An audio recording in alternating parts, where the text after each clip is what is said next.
the recap that I'm trying to do. I don't know if we'll be able to like start the fight, but we might be able to prep the fight. I'll The fight. fight, capital. Well, we'll cover that in the recap, but the idea here is that you're prepping to fight Far, but at the moment you're in Allen Tree and you're given free reign to walk around. Oh yeah, that guy. Reginald. Regimunds? Regiment.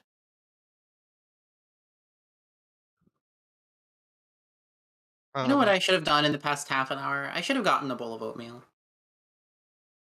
Or a boat meal. Oatmeal. Yeah, boat meal. Hold on 1 minute. I'm gonna get a yogurt cup. We went to go say hi to him, and he's like, "What is a man miserable to about his secrets?" And he explored his castle. Nice. Now we get to kill him. Yeah, this asshole had the audacity to help you throughout the entire adventure despite being on the other team. Yeah. So now he has to die. Yeah, who asked him to do that? I mean, he was pretty useful. How dare he protect the people we care about? Now you're going to pay. No, he actually wants to die. But he wants to die to someone that can take over for his place. To protect the people of Ellen Tree and all of the Alex worshippers from the Conclave's overreach. There's not many people that can do that.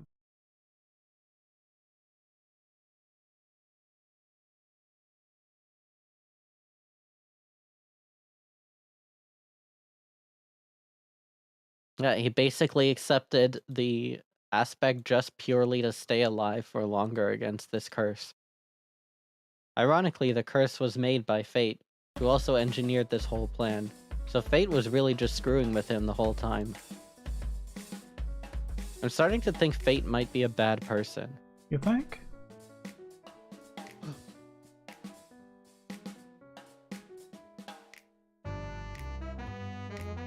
Oh fuck, my groceries gonna get here soon. I just checked my phone. There's no point in close looking at the groceries.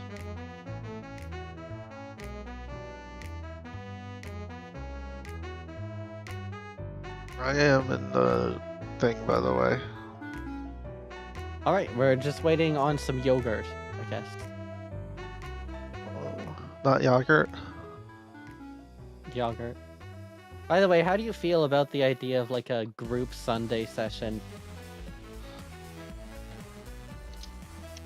I posted this in Lascalia General, but there's likely not going to be a session for a while on account of in Sunday I found my yogurt. In the Sunday game, Neff and Jude are on a vacation together. Oh. Was that just this week or is it many weeks? It's this week and next week. Okay. I don't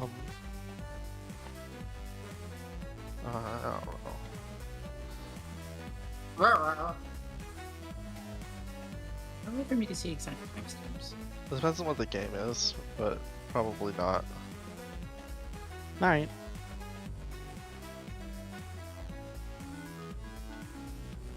Was somebody invited to something? Oh, Yeah, the same thing you were invited to. Oh, the thing tomorrow on Sunday? Yeah. Cool. Alright. Yeah, tomorrow Good is luck. Oh, is Rain doing that? No, I'm busy.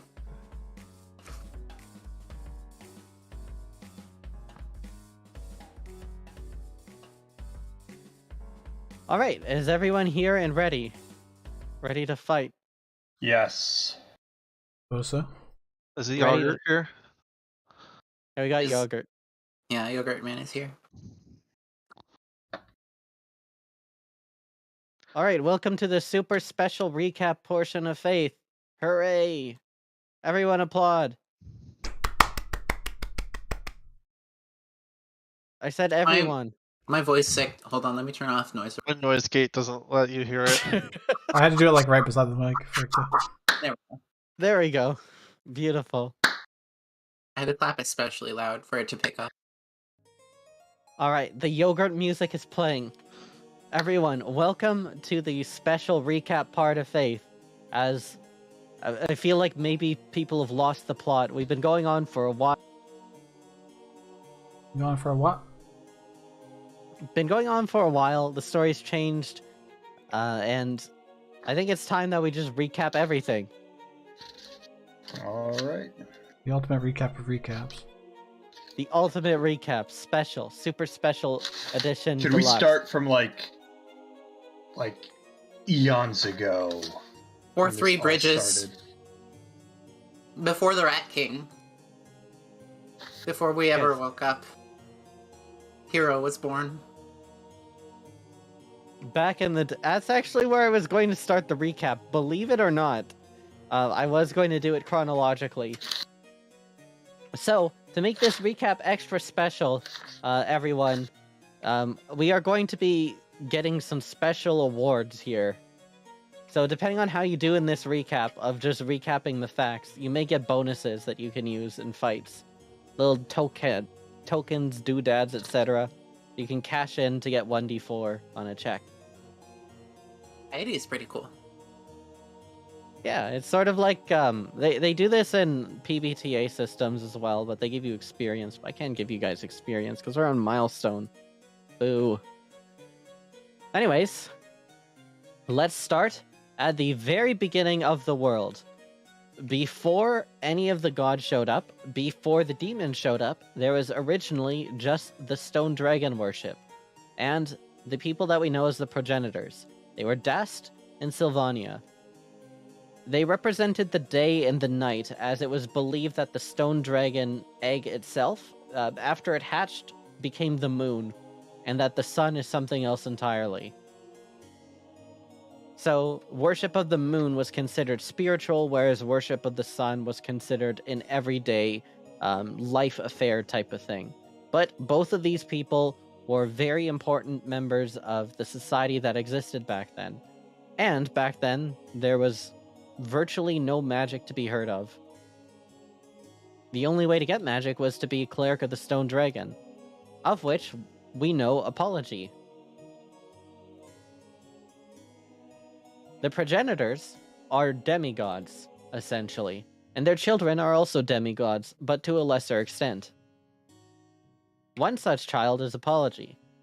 Another such child is Isaac, aka a number of different names. There's a lot of Isaacs out there. There's Leonine, there's Angie, there's There's this other one, miscellaneous. the Red Flame or whatever. Yep. God, now I can't remember. I know what you're talking about. I didn't know you were that old. I thought you were concerned about being old. You were there Isaac, at the start of the however, world. Isaac is quite a bit later, but the point I'm trying to get is that the children of the progenitors have some sort of magic potential here that sets them above and beyond everything else, and also makes them a candidate for being an aspect. This is what allowed our dear friend Isaac to be an aspect. There are other ways to become an aspect, of course, and we'll get to that as we come to it. Anyways, the entire backstory of Bustan happened, and the worship of these things, and the Asnan people's culture, the Asnans, of course, being the original inhabitants of Bustan, slowly began to shrink down as the Asnans were forced to hide in Slaypool, where they were protected by quote-unquote vampires. The vampirism, as it turns out, is actually an ancient thing that descends from the children of the progenitors. The very first vampires were demigod children. Savvy? Yes. Yes. Sure. Alright, now we fast forward about 40,000 years or so. Just a jump. Just a little tiny step. Just a little bit of a jump here. Then Ira was born, including her grandfather. Well, actually, hang on. Let's actually There- go back a little bit because I skipped an important thing. Yeah, were there any calamitous events in the meantime? There were some calamitous events, but we'll get to that. I skipped forward too much. Okay, let's rewind another 30,000 years or so. Okay. There was a man by the name of Alex. He was an ordinary person. Nothing about him was special, except for one thing. which is that he never gave up. Alex saw a world where the demons controlled everything, and after winning a war against the Asnan people, forced them into a tiny little place, an island in the middle of nowhere protected by walls they constructed using their earth magic, and thought there's gotta be something that we can do better than this. So, while still enslaved by the demons, he searched for a way to break the shackles of tyranny, and in doing so, he uncovered a secret. There are other gods in the multiverse.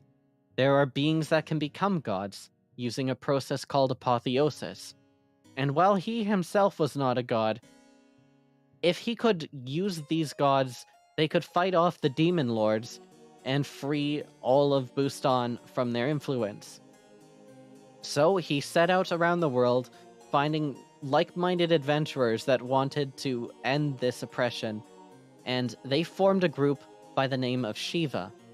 Shiva, including one of their members, a guy called Vesper, who comes into play in a different story, succeeded to an extent. They were not able to fully defeat them on their own. They had to seek the help of existing deities, two of which, Melink and Ava, willingly helped. Others showed up from elsewhere. We found out that Effie, for example, is a deity from another realm that Alex has brought into as part of this plan.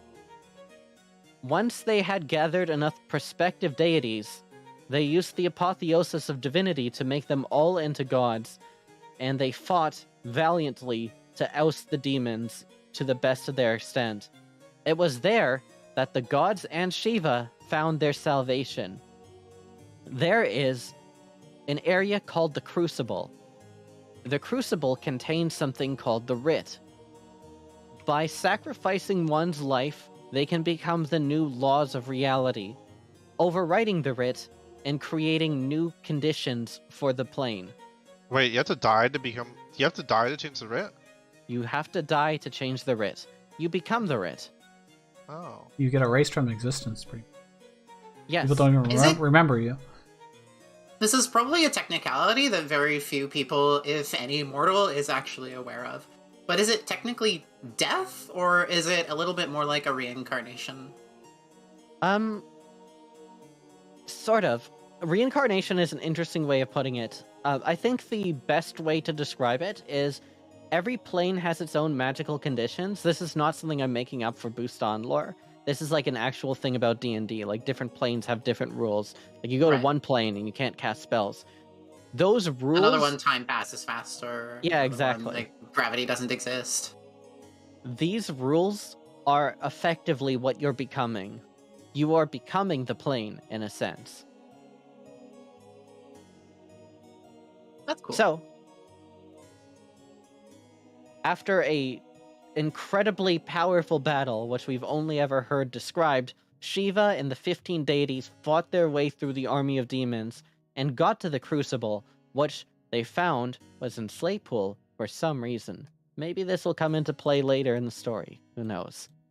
And Alex's love of his life sacrificed herself to become the new rules that define this place. The gods have power, but the power is directed to the amount of worshippers they have. Moreover, the gods cannot directly intervene in the world, though they can intervene with each other. This gave the conditions to allow the Bustan Pantheon to repel all outsiders, and without the ability to directly interfere in the world, it meant that they were free to do as they will. Except, the problem that they encountered was gods are changed by the amount of worship they get. If everybody worships a deity as a malignant entity, then it starts to change them into being a little bit more of a malignant entity. This has some pros and some cons.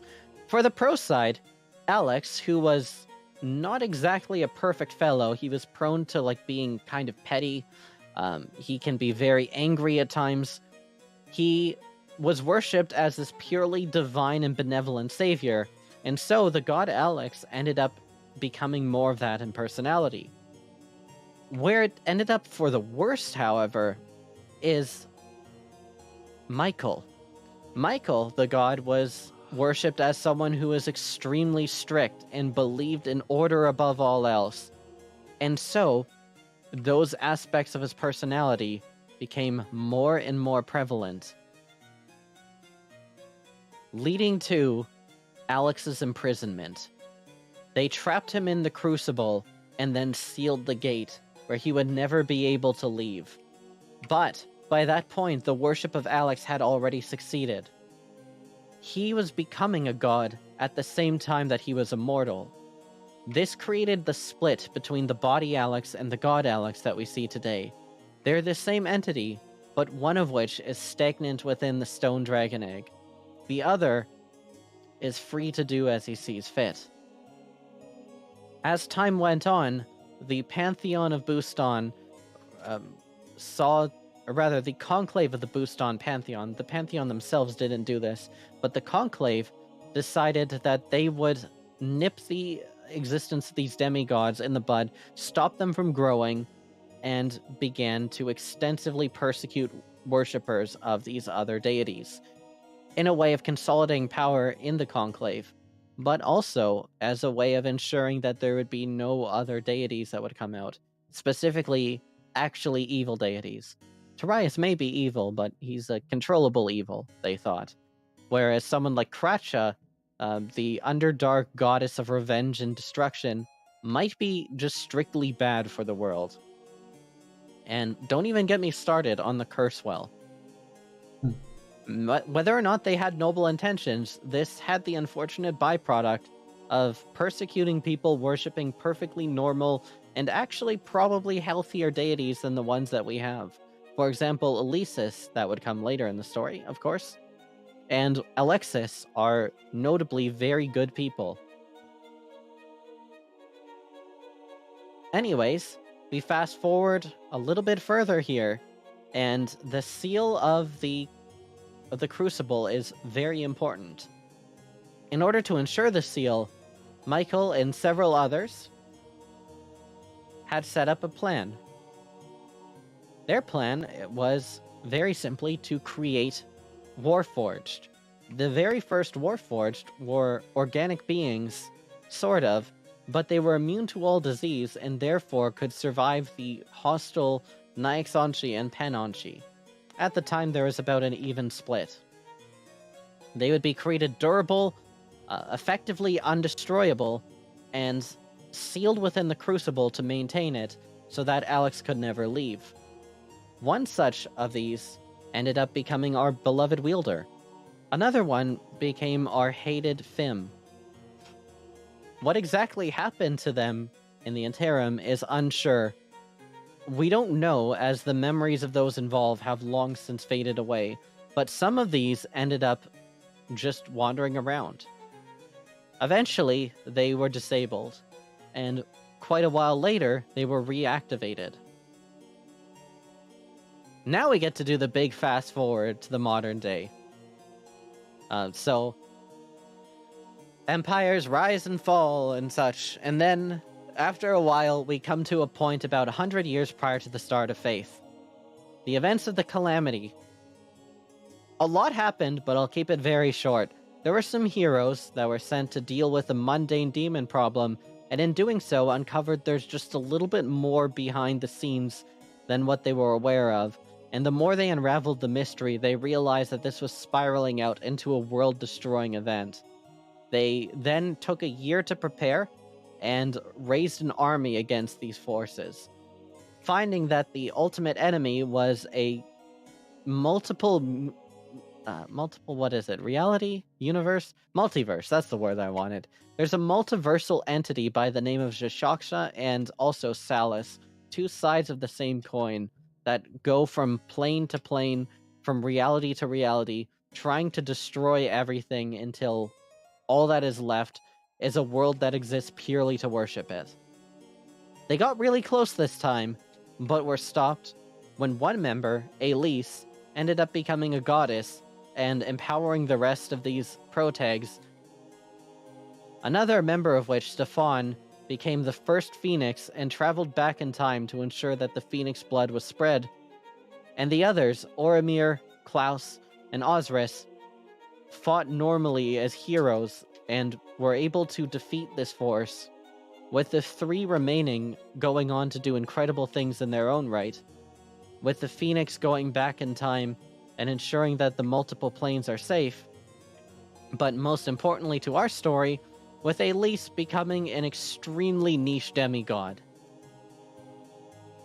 Hey, can I have 3 minutes? I feel like we just reached the end of Calamity, so I just need to grab the groceries from outside the door and then put them Okay. inside. Okay. Be back. Rhodey, do you have any questions about Calamity? I'm confused. Any Calamity questions? Got some Calamity experts here. Almost like we lived it. So, full disclosure, I got a phone call, and I was on the phone for like 40 seconds, Okay. so I missed whatever random thing happened in the middle of that happening. Of Calamity? Yeah, in the middle of Calamity, which is probably like Oh. a third of Calamity. Oh. Well, essentially, we're just Turn down yogurt recapping. music. You've turned down the yogurt music? Yeah. Yeah. That's the normal Um, recap music. I just have it playing on a loop while we discuss. I think that at one point Tim gave me a big recap of what happened during Calamity. So usually when I'm confused about Calamity, I just Control F in our private chat and I go back and read through his summary again. Oh, Nice. nice. I'm back. If I You was remember good doing at- that, right, Tim? Doing Summarizing Calamity? Yeah. Like you wrote No. out a thing. Oh, well, okay. I'm pretty sure I've read it like twice at this point. Maybe If I 3 was- times. If I I've was a gotta good confess- DM, I would have done that. Can you send me the That link to that? Hmm. That I also just Oh, lost right. like 40 seconds. When we were explaining to Rhodey what their lost 40 seconds were, my cat Yeah. was making weird noises. I'm gonna go check on him. Wow, cat content. Yeah. Okay, so you explained a bunch of stuff at the end of June. Well, okay, I'm just going to respond to these messages directly. I think I have a lot of Calamity information. Anyways, the specifics of Calamity aren't especially important, other than Elise was made a god, and Elise used to be a normal person who was venerated as a hero. The font's really cool. Who was venerated as a hero? What was her name? Elise. Elise. Yeah, that makes sense. I don't know why it sounded like it cut out or something. The font's Star really dark, it's without Child. borders. Twin sister. Well, not twin. What were they? Septuplets? Something like that. Almost. Yeah, septuplet of Celeste. Who's now. What is she doing nowadays? What's She's she a doing? fashion designer. That's it. Using a different name. Yep. But anyways, all this leads us to the most important thing, which is the start of Faith. If you recall, Saga went around going off a list of people that he was given, reportedly by Sovereign. These people he thought would all be good at this exact mission, which is to deal with someone called the Rat King. By the way, the Rat King is used in a lot of symbology to sort of be a foreshadowing of a plague. So I thought that was kind of neat that I put that there. I hope no one got the reference, but none of you did. So it was shocking when the plague elements happened. The original group included the Necromancer Era, the Assassin Isaac, the Warrior Calcivir, the Priest, I guess priest, cleric. I don't think there's a specific word for worshipper of Alex, but Vonari, of course. The Artificer Wielder. Oh, I always referred And- to them as Torch of Alex. Nice. That was just me. And then finally, last but not least, the Thief Happy. They were set to deal with specifically two things. The first, of course, being the job they were officially hired to deal with, which was the Rat King. The Rat King was a person who had the ability to control rats and rat folk, and went into the Feywild and created an army of them. But that's all beside the point, because the real problem is the Preacher, a person who they did not really know why he was so strong, where he came from, or what's going on. But this guy was a beast, and he was completely unstoppable, and he had 5 people working under him that were also equally as strong, equally as unstoppable. Terrifying monsters, fierce creatures, and everyone that went to deal with them died. No one has ever came back from an investigation on the Preacher. But that's never stopped Sovereign before, because Sovereign is a complete dipshit, in the most loving way possible. Sovereign is the kind of guy that thinks that everything is possible because he can do it, and then forgets that not everyone is him. He's the kind of guy that always got your back and would never betray you. That's true. Was. You're skipping in the recap! Alright. So, Spoilers. for the Rat King, how did this go? Does everyone remember the Rat King arc? I do. It was very big. Oh, we met the Several things about it. I remember that the magpie was involved. That part was cool. We went to the bathtub. We got hired by his son. Oh yeah, Theodore. the whole thing with There's the... a guy who tried to kill us, but then later turned out to be good for some reason. In the meantime, we went to his house and annoyed his family and went into his bathtub.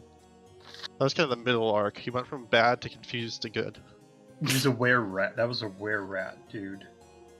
And then we gave the amulet to a random guy who really became the Rat King and is now infesting Darkened Shade Pool. Or Darkened Slate Pool? One of those two things. Well, Do we have any confirmation of that? I don't think we do. No. There's a guy named the Rat King after we gave away the Rat King amulet. I'm pretty sure, yes. Yeah, it's alright. Yeah. There's a...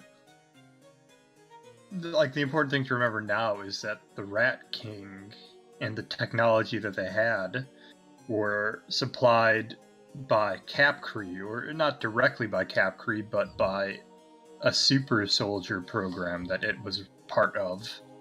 Mm-hmm. And for a bonus point, this is the first bonus point, so we'll just refresh everybody's inspiration here. Wait, do we get buzzers? Do we get buzzers? Can we get buzzers? Wait, bonus point? Like, I don't want to... Okay, here's how we'll do buzzers, everyone. Buzzers are rolling 1d6, and whoever gets the first roll gets to answer. Alright, buzzers up. Let's see who's got the first roll. Give me a second. I want the opportunity to get the bonus point. Okay, so everyone ready? Hey. The question hasn't even thrown yet. What's the answer? Oh. You buzzed in. Okay, what's the answer? I thought you wanted us to roll beforehand. Okay. Okay, so question is, who is in charge of the Super Soldier program? Let's go. That weird scientist guy. I can't remember his exact name, but the director was in charge of the program until eventually he was killed by Furrier as part of her graduation. Good enough. Everyone gets adrenaline. His name started with a K. Yeah, Korakowski. That's good enough. Yep. You remembered his function in the story, and that's great. So, this was sort of the foreshadowing of Korakowski and everything, which would later come into the story as well. But yes, there was a Super Soldier program from Capcree. Korakowski has done several of these, including the Living Spell program, the original Super Soldier program, and the upgraded Super Soldier program. And the upgraded one is where he took people from birth and essentially trained them with a series of genetic enhancements, magitech experiments and such, to create the strongest possible soldiers. The first one was a lot more normal. He tried to inject magic into people so that they could use innate powers. Some of these rats had these innate powers. Most of these rats ended up dying as a result of it. But some of them survived, and later were used by the Rat King to bolster his army. The Rat King was destroyed. Torn asunder in a climactic battle, huge range, there was a ballista, a lot of stuff going on. He gets taken down, you guys got the amulet, you came back, you got some money. Ira, at the time, was the leader of the Stone Wall. Your next step, of course, A is whole to stone invest... wall, Yeah, exactly. The Stonewall group. That's the organization we're a part of. You're part of the Stonewall. You have a task force, This guy got me aka a the Rising. cauliflower. What is the point of having someone do your groceries for you if they can buy you moldy cauliflower? By the way, that Well- Calamity doc is like over 2 pages long, so there you go. Nice. Alright, anyways. Before they could go on with their investigation, however, Theodore had a performance, and he wanted the Rising to come, given that they saved him, and saved his father, and everything he held dear. And absolutely nothing bad happened there, right? And absolutely nothing bad happened there. Yeah. Alright, buzzer question. What happened there actually? The preacher killed us to death. Place. I Alright. was at my desk. Well, first he was asked to do a judgment on the other kids. He killed a bunch of civilians. Because he was getting judged by the preacher, and he failed that, and got killed. And then the whole place got exploded. Correct. Wait, what alright. were we getting for winning? So, past the first one, you get 1d4 tokens that you can use. What does the token do? You can use it to add 1d4 to a roll. Oh. Like Yeah, a 1d4, mini 1d4 blast. token, but you get one 1d4 token. Yeah, it's a 1d4 token. You don't get 1d4 tokens, you get a 1d4 token. Alright, 1 token for Vonari. Anyway, that's isn't- correct. I'm just concerned about this suddenly because I realize, I mean, maybe we can allocate these to other people like we can with inspiration.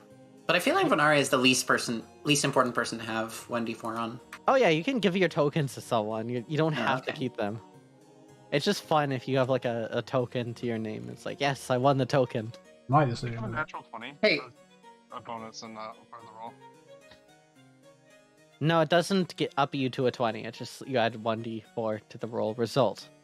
Can we Everyone- impose 1d4s, like if they're casting a saving throw sort of spell? Can we make the enemy roll 1d4 or lower? Oh, that's sick. I'll allow that. That's really fun. Let's plus Orbane.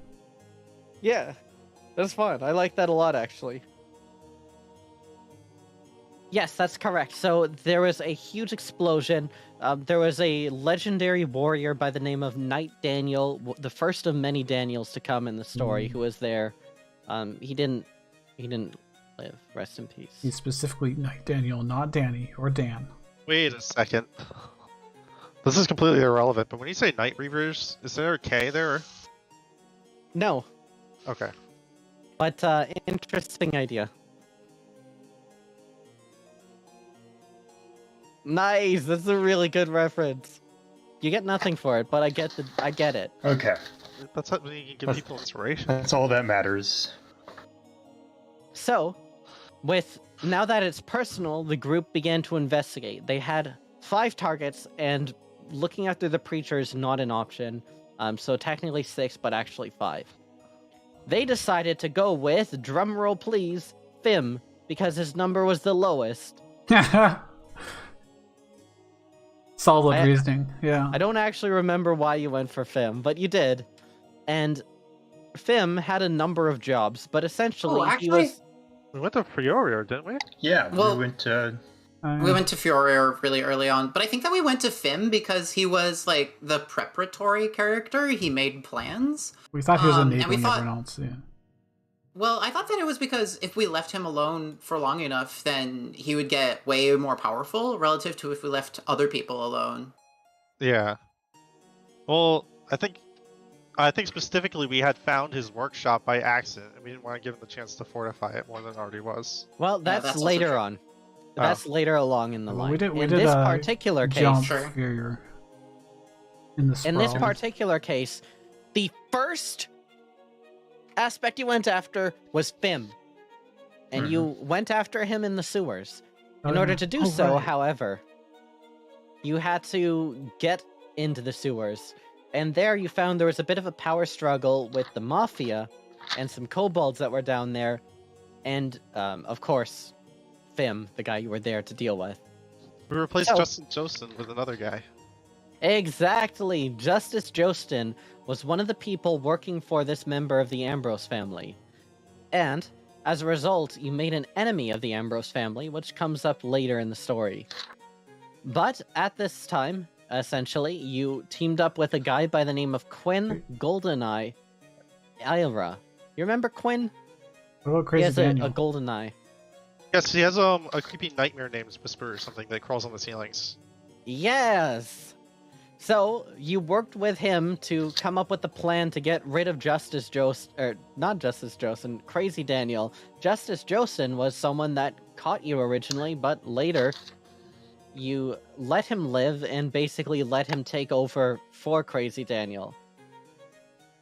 But he So, was still mad at us for that. with the Mafia dealt with, you were able to get down and deal with Fim. At the time, you were 4th level adventurers, and you thought you could fight Fim, and I thought that was adorable. I was so happy. You did not actually defeat Fim, but at that point he realized that his actual underground network was compromised, and rather than incurring the wrath of Sovereign, he decided to let you all go, but also started watching you more closely after that. It was sort of like a Pyrrhic victory where you did stop him from going underground by destroying all of his defenses, but you also just kind of pissed him off and made an enemy of him, and you just kept doing what he did. So, kind of a wash. You tied your first fight with Fim, and you went along your way. Yeah, he had that super intimidating aura about him that made us cry. Mm-hmm. Except I made the save. Oh, I just put the egg in the wrong bowl. Now how do I make heat out of?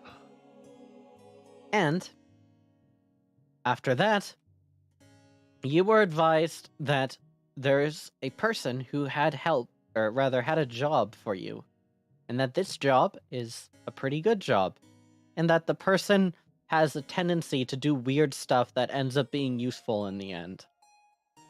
So, you took a job with a guy by the name of Xenos, the Overking of the Platinum Grimoire. And, as it turns out, the reported High Priest of Elise, though not the speaker, which would come up later on in the story as well. Xenos wanted you to go to a place called Three Bridges on the outskirts of Esmela, because he had rumors that there was going to be some sort of a dangerous nightmare in the area. You would be investigating the nature of these rumors and defending this small little outskirt mage academy in Post Hamecast, as it was called. No, it wasn't. He didn't send us there because of a nightmare. This asshole lied to us. He told us that we were there because of a murder, and he left it to us to discover that it was a nightmare that had done the killing. True. Damn, you called me out. But yes, that is correct. He did, in fact, lie about the specifics of what would be happening there. I don't remember the guy's name that went missing. But But there was also I that remember cleric. that. I've got those notes open. The name of the guy who died? Yeah, It's like a K. Like I Chrysalis don't think it or was that something. important. Yeah, it wasn't really important who was murdered as much as what did the murdering. And also the undead army. Spoiler. Yeah, there's an completely. undead army. There was a guard named Jack that got killed. Oh, yeah. Oh, I love Jack. I did love Jack too. I made this character that I knew I would love, and then I wrote that he died. I'm such a bad person. He got done in a He's my pretty second brutal way favorite guard too. after Axwell. Axwell's only my favorite guard because I have to say he's my favorite after how much we tortured him. Yeah, well, he did nothing wrong. First of all, you guys were suspicious. Okay, that's Calamity. I'm If we done. managed to convince him that he did a murder, then that's... No, I was suspicious of him because he was the first person we met in Three Bridges. Man. But anyways, in Three Bridges, you were here to investigate a murder, so Isaac was right in his element. He used his transformations to pretend to be Ira's brother, and the two of them went around going their day. Ira was actually a very competent wizard, so was able to show the hell off in this wizard academy, and everyone else did a decent enough job of fitting in, which is to say, incredibly poorly. You caused a bunch of trouble, and some of you got thrown in jail. Wait, There we was got a time when detained. We Hero didn't was actually being go to wizard jail. bullied. And instead of helping as her brother, I forced her to fight by like starting a circle of chanting. That was good, and she totally kicked his ass. Yeah, Isaac was trying to be the cool person in school. I mean, successfully. Isaac was successfully True, correct. After a pretty fun and lighthearted first half, things went off the rails when the Jackrabbit Nightmare and also the Killer began attacking in earnest. The first thing that they did was they activated some defense mechanisms. Hold on, I want to say when we got the detained, it was we got framed. We didn't smash that window of the store. They were looking for any excuse possible to detain us. Oh yeah, there's a spell juice epidemic in the town. There is also spell juice epidemic. It relates to the mafia. That's not especially important. What is important to the recap of the plot of Faith, to bring it all home, the war between Brui Scania and Esmela. The battlefield was fought here, and defensive sigils were placed all over. This war will come up later in the story. And in this war, these sigils were placed to defend the town, to create it in a bubble so the people could hide away in the case of an attack. They were used by Caesar instead to trap people where they would have no escape and no contact to the outside world. There, Caesar would kill everybody, or so he thought. He was not expecting the Rising to be trapped there with him. The attacks begun with more of the defensive wards being used to create an army of the undead that he used to bolster his forces, alongside his trusty pet, the Jackrabbit. Caesar also hid out amongst the group. His identity was revealed as part of a thorough investigation, and it was discovered how he was even released in the first place was a trap, sort of. He successfully tricked somebody, a worshipper of Michael, into just giving up all hope whatsoever and letting him out. Caitlin? Like that was Caitlin. Yeah, I remembered. Because I And hated then her. Corey turned out to be a ghost inhabiting Corey's dead body. Mhm. And he was also addicted to spell juice. And then we hired him for some reason, despite killing our friend Corey, who we never knew. At the end of all of this, Corey was freed of the ghost, and you had successfully defeated Caesar, taken his +1 halberd, which was really special at the time, and fought your way through, freed everyone, and there, Ira decided that she would stay back and help this person deal with the immense trauma of all the events. Sorry, It was Caesar then. Was Caesar that warrior class person? It was Yep. the Oni. Okay. Yeah. He is the Oni. general. Do you Caesar, guys remember the name of the ghost that was possessing Corey? Vishaksha. no. No, I hope not. It was Goozri. That's the I only don't know note how I we have discovered for he was that undead, section. though. Because we were investigating the sigils, and I cast a spell to detect. Yeah, and then When suddenly it came up on him, I was like, what the fuck? And that was early on, so we knew he was undead since like the moment we met him. Pretty close. But there was one little thing, just one small little hang-up. Why exactly was this guy imprisoned? This Oni, this creature? What was he doing there? Well, he revealed it. He was part of a group, a heretical group, by the name of Conclava Suncus. A group that believed that the Conclave was fundamentally evil, and that their ultimate truth, that their secret thing that they were hiding away from everybody, is that the ultimate goal of the Conclave is to be worshipped as an entity.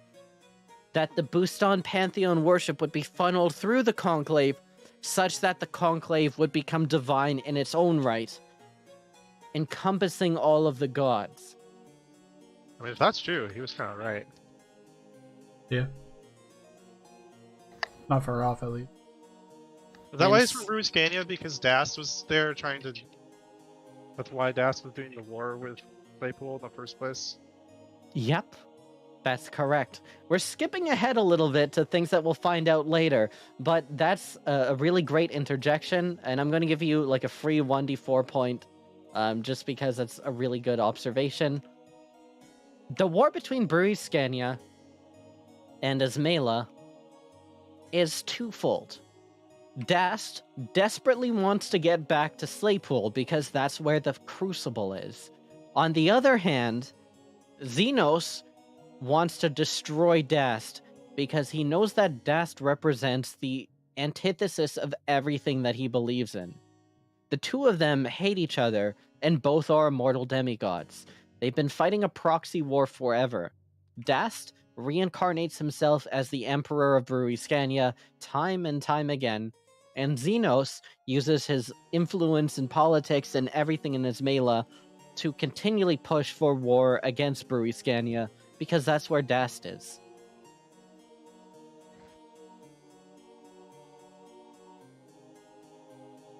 Ultimately, why did Xenos send you to deal with an area that he knew that there was a member of Conclava Suncus?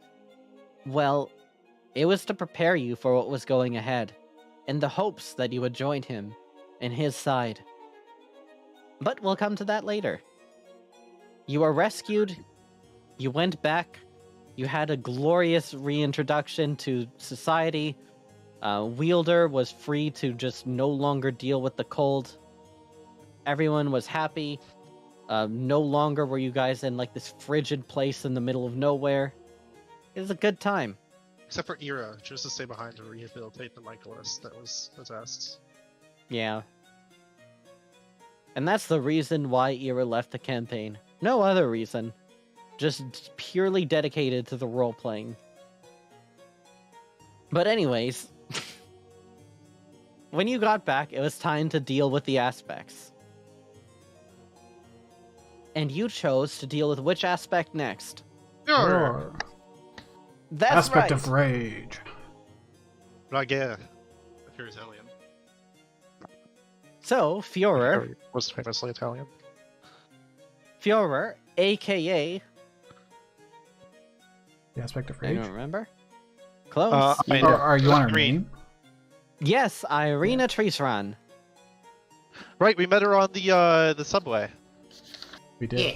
Without knowing it was her. Irina Trisran is by far the most mentally disturbed of anyone that has ever touched an aspect. And as a result, her Inner Sanctum, which we'll get to in a little bit, was the most messed up and fragmented. But ultimately, Irene Trisran was a person who had a dream that she was not capable of realizing herself, but a dream that she believed in to the utmost.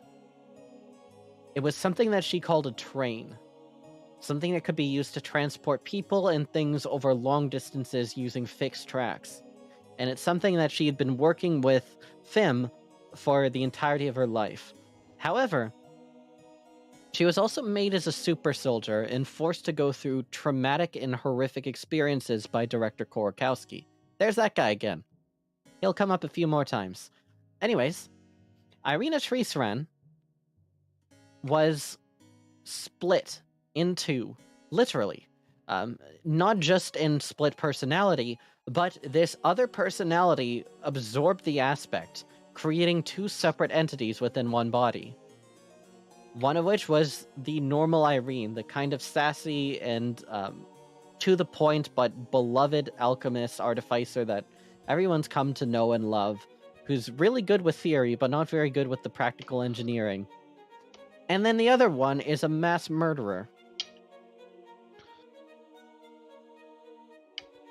Irina Trisran was operating in the Sprawl as it existed back then, before the whole world was destroyed, but we'll get to that in a bit as well.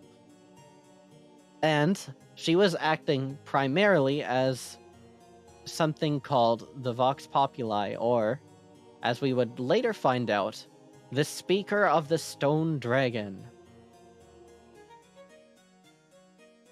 Essentially, the people of Slaypool unknowingly are resting on the sacred birthplace of the Stone Dragon, and so the city and all of its thoughts are alive. And if you are to, for instance, become a champion of the people, then you are a speaker of the people that reside on the place where the Stone Dragon is, thus making you the speaker of the Stone Dragon, and giving you unusual control over the city. The current speaker of the Stone Dragon, the current Vox Populi, was a man by the name of Venton Flick, who was a Genasi broker, and he would sell information to anyone because the streets literally talked to him. He was a beloved friend of the Ambrose family, and he was losing his territory very quickly to Irene Treesren. Or, specifically, to Führer. You see, Führer's job for everyone working with the preacher had their own role to play, and hers was to become the hero and to become the Vox Populi, and then provide that information only to the preacher and the group. So, you did what you could to circumvent this, to deal with this, to intercept her whenever she would try to save the day, to become a hero, and to further wrench the Vox Populi away. You mean by jumping her in the middle of the street? By jumping her in the middle of the streets. It was a hard-fought battle. You nearly died, but you pulled through. But when you killed her, something strange happened. She didn't die. Instead, a completely black doorway appeared. We could see, Welcome but other people couldn't. to Shade Pool. Let's rewind a little bit. We were only able to get into Shade Pool because Ira's grandfather had written a grimoire in which he had included those words. Exactly. Welcome to Shade Pool. So, Ira's grandfather, a man by the name of Ezekiel, was a legendary Asnan wizard who used the ancient traditional ways of the Asnan people to cast the ancient traditional Asnan magic, which happens to be necromancy. Now, this ended up being frowned upon by the entire world, so Ezekiel was seen as like kind of a weird old man, and the family later switched away from necromancy to pretend that they never were necromancers and they always loved good old-fashioned regular magic. Haha. But in his investigations of necromancy, he discovered the origins of this necromantic magic relates to some people called the progenitors, and in this investigation, he accidentally found his way into Shade Pool.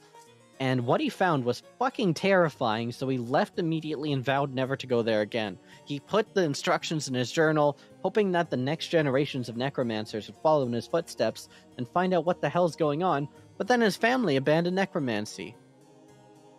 How rude. Ira took his grimoire and took up that information, vowing to bring back the old ways of the family, and what could either be rebellion to the family or just really strong family values that skip 4 generations. Who knows? Either way, Ira had the information of Shade Pool, which before leaving she passed down to Wielder. And so, Wielder was able to put 2 and 2 together and figure out the password to Shade Pool could be used to gain access. Question. There. Wielder, why did she confide in you for that? She left me her journal because our characters knew each other the most at that point. Oh right, yeah. And she knew it was important and needed to be investigated, so she left me the grimoire. Like great. Now they're like Okay. child. Leave it to someone else. Yeah.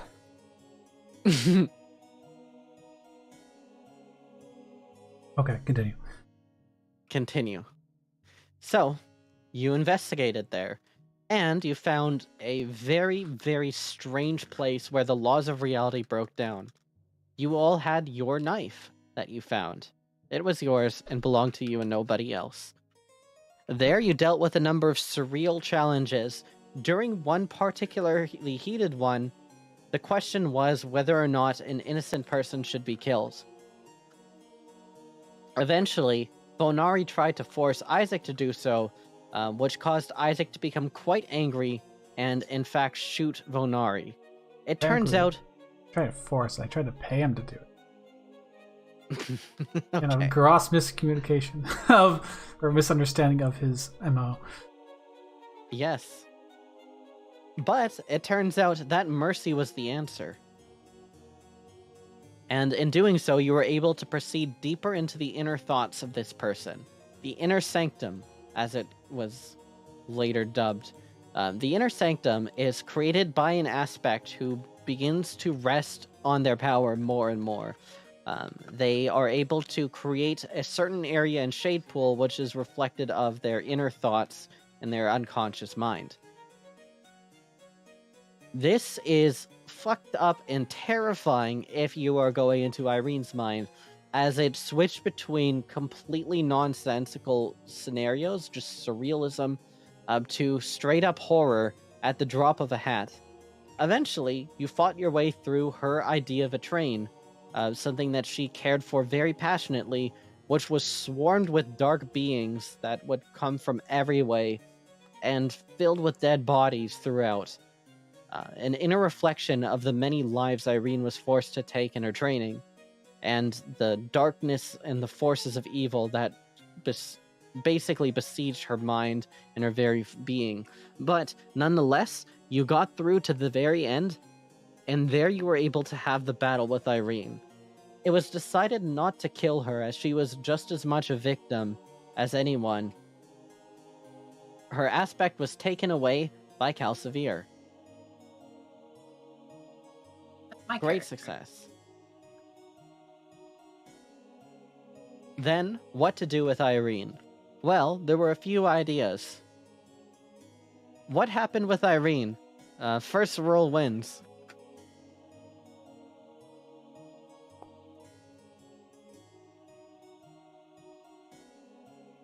Can you give us more notice? Because I'm like on another tab where I'm like standing up. Oh, okay. I'll give you more I'll give notice. it to you if you want to answer first. Sure. So at first we had to stall the idea of Irene because there were a whole bunch of bombs being placed around the city.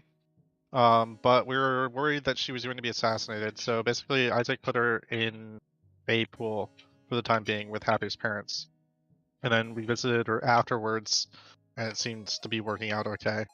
So we just kind of left her there. Yes. Very good. I'll give you the 1d4. I'll also try to give you more notice as well. So, let's talk about these bombs. Bombas. These bombs were set up by a guy by the name of Fim. You might recall him from before. You see, it turns out the ultimate goal of the preacher... Cut out. Ultimate goal of the preacher. The ultimate goal of the preacher is to spread as much misery and chaos as possible. The reason why wasn't exactly clear at the time, but you eventually realized it had to do with something with the Nix Onchi. So, you fought, and you defeated these bombs. At the very end, however, you ran into Fim on the tracks.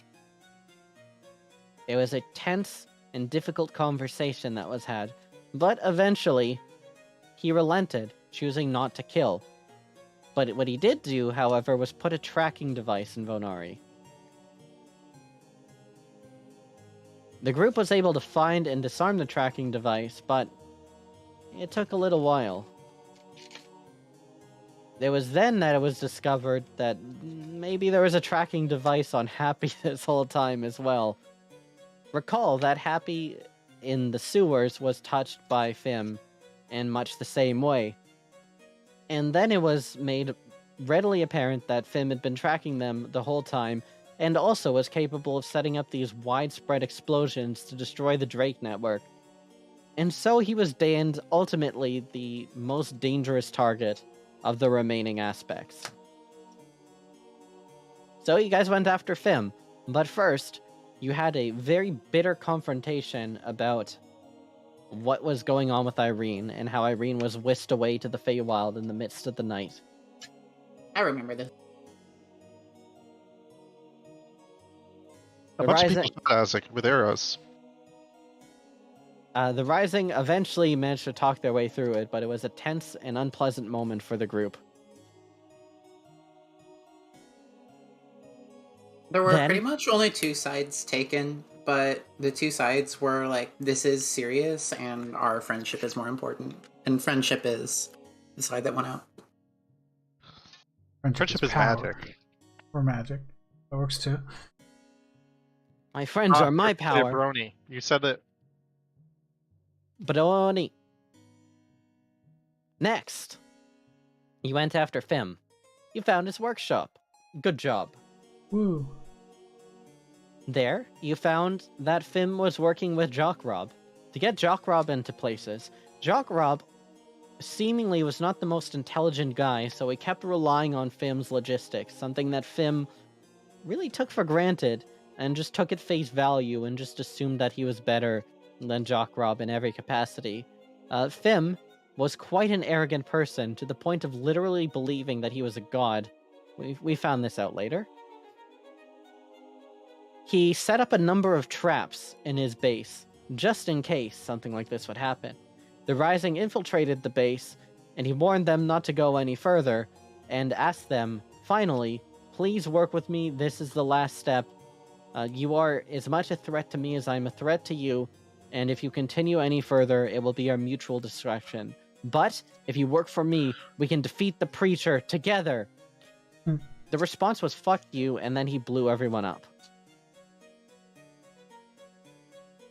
You later went down to try to find and defeat Fim. After a battle, you were able to defeat Fim and make your way to his Inner Sanctum. Didn't Fim capture someone in that explosion? Oh, Yes. I kind of feel like skipped there a was little a...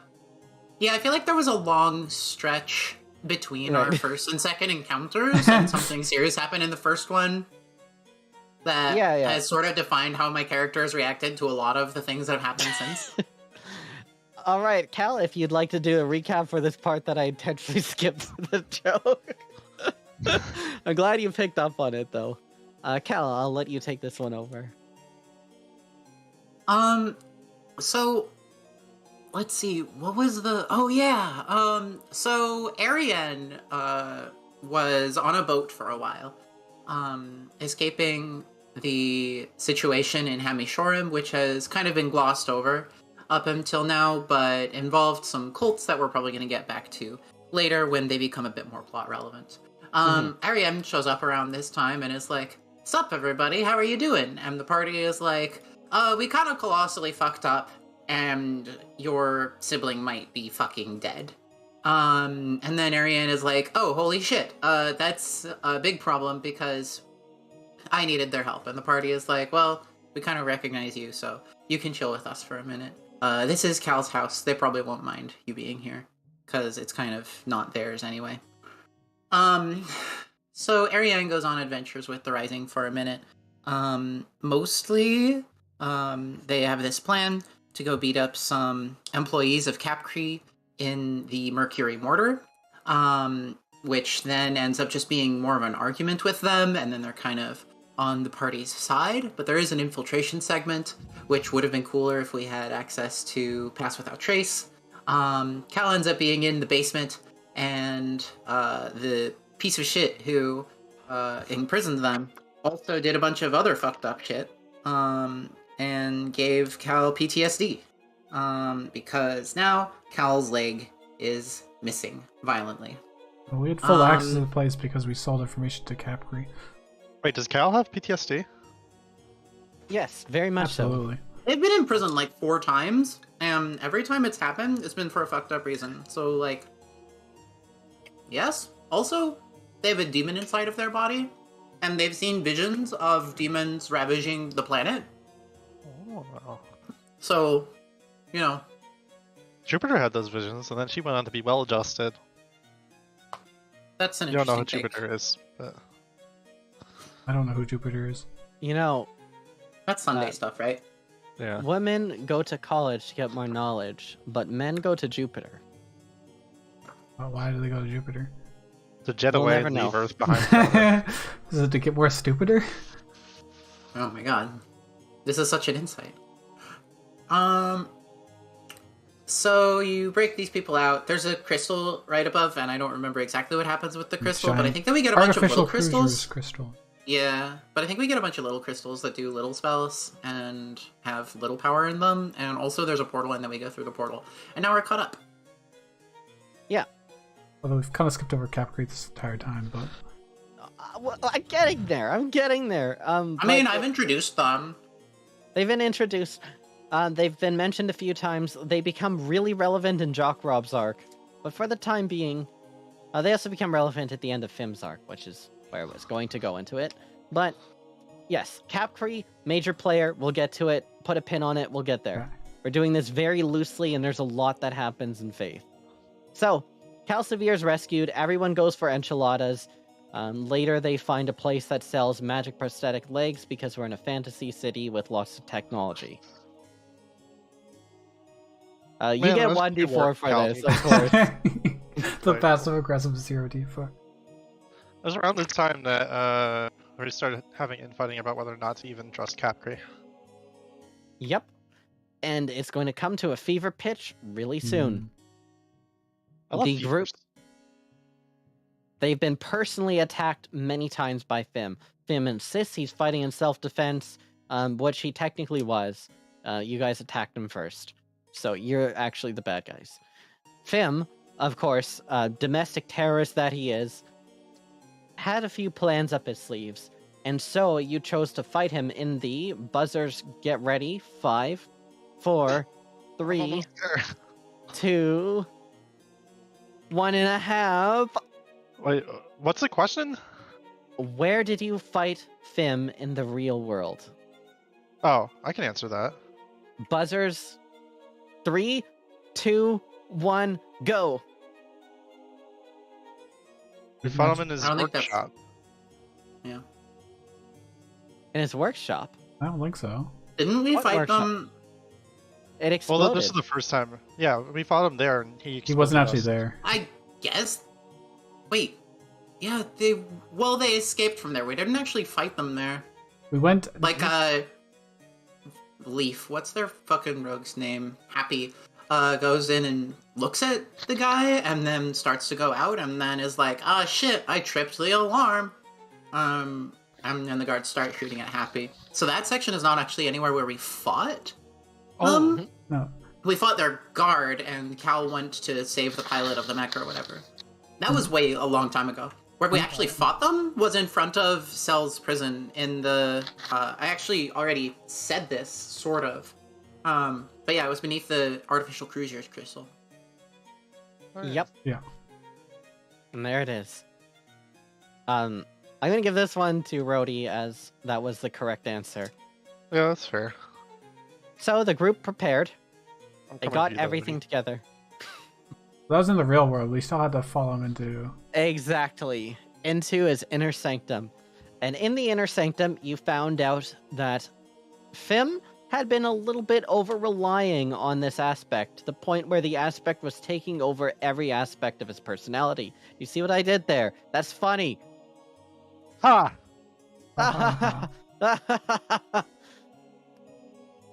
Titus laugh. But anyways, you found out that he's becoming a little bit of a megalomaniac. A little bit. And he started to believe that he himself was a god. There, however, you found some of the deals that Fim had been making around the clock. Most notably, when going through his memories in a tower, that he had created essentially like a mansion, a beautiful place that he would live in his mindscape. And there was the memory of not Fim, of Garuzik. The man before he became the aspect. A person who was obsessed with righting whatever wrong happened to him and his family. When he found his brother, so he thought, he wanted to do everything in his power to bring him back. There he met with Paige, the right-hand woman of Capcree. And now let's go back to discuss Capcree's involvement in the story. Because our friend, our beloved Paige, was there from the very beginning. Paige is actually Fate. Hey, spoilers. So there yet. Paige was in this little auction that you guys had to sell a ballista. And even prior to that, as like a fake auction that you had to try to lure somebody out. Does anyone remember who you were trying to lure out with the auction? It was Mafia guy, right? the mafia guy. Yep. I can't Good remember his job. name. He later became our friends. That was Quinn, I believe. Oh. I remember there was really- Nelfree and his gang of mercs. No, yeah, it was Nalfrey. But I don't think they were the ones we were luring. Nalfree is a guy that you fought at the very beginning. He doesn't come up in the story until later. So, Fim was working with Paige. Paige was in this little audience watching you guys. She's the right-hand woman of Capcree, and she had all kinds of magical items on her. She seemed really strong, really scary. Throughout the story, Percy had been discussing things with Vonari. He showed up at a whim at the Church of Alex and was talking to her, got a lot of information out of Vonari, and gave her a bunch of terrifying existential world-ending threats to think about. Just every time they met, Percy would be like, hey, here's another thing that could end the world. Alright, bye. And he piled them on like one would assemble a stack of pancakes, while getting all the information he wanted out of the group. Percy and Paige had a sort of one-sided love affair where Percy loved Paige more than anything in the world, even though he knew it was a bad idea and he would get burned. And Paige was simply using him as a tool, like she used everyone in her life. We would later find out that Paige is a changeling, and Paige is just one of her many identities. The most real of her identities was Fate, but also Sylvania. More on that in Jock Rob's arc. She wasn't Sylvania, she ate Sylvania. That's not the same thing. Yeah, sure. She ate Sylvania. Anyways, Paige and Percy had been watching The Rising this whole time with vested interest. Unbeknownst to anybody but those two in the entire world, those were the only people that knew. Well, Jock Rob found out later, but those were the three people. Well, ain't found out. It's not really the best kept secret in the world. Two people found out. Anyways, it's called Project Faith. Essentially, the idea was to use the aspects that have been forged in the Crucible as a way of creating internal battles between people that would take the aspects and those that possess them. In doing so, they create mini apotheosis. Apotheosis is when two powerful or divine forces battle each other to the best of their ability. By having this conflict set up with a group that would be fighting and a group that would be defending, they guarantee that at the end of this, that this power, this energy created, would hatch the stone dragon egg and let them do what they wanted with the Crucible once it's been fully opened up, later allowing them to gain control of the writ. And so, Percy and Paige, secretly, behind the scenes, had selected the Rising as a group. Ahead of time, they had planned the whole thing out, and they were just watching to see how things would go. Wait, Whoever wins, they did. I have a critical question. Do we know who... Because I think we just learned during this recap that someone needs to die to change the writ. Do we know who Project Faith had selected for that? No. Do we know in character that... I don't think we do, right? Because I've never heard that before until today. No, Yes, that we was knew for a long established time. before. Not for a long time, you silly Billy. You. It's been goose. months of no playing, so yes, we've known for a long time. Yeah, that was something that was established after the Jock Rob arc Oh. Shoot. by We Alex. should have killed that fucking unicorn guy then, because he's definitely a good candidate. Well, not anymore. But He's yeah. not. Yeah. He's Yeah. definitely dumb enough to die for a cause he doesn't even believe in. That's not true. He has a cause that he believes in. He owes his life and everything that he has to fate, and right or wrong, he believes in fate unquestioningly. He might not agree with the cause, but that's his cause. But anyways, that's all besides the point, because the entire time Percy is working with these guys, he'll work a favor, like, oh yeah, just give me more control of the Sprawl, and I'll help you get into this place that you need to in the Mercury Mortar. Let's work out a plan for distributing the cure so that we can cure this plague that's afflicting the world. By the way, there's a plague. Did you know there's a plague? Because I knew. I just didn't tell you. Hee hee. Plague-oo! It turns out that Percy was aware of the plague the entire time, and he had been just seeing this as a tactical loss that he could deal with. Like, yes, thousands of people will die, but not him. He's immune. He was also using it to make Art Patrol. Mm-hmm. Art Patrol, however, would later be hijacked by Fim. As sort of the internal power struggle of the members of the factions. Percy wasn't really on the same side as the Preacher, and the Preacher, as it would be found out later, was kind of on his own side to begin with, and was only pretending to go along with them. But we'll cross that bridge when we come to it.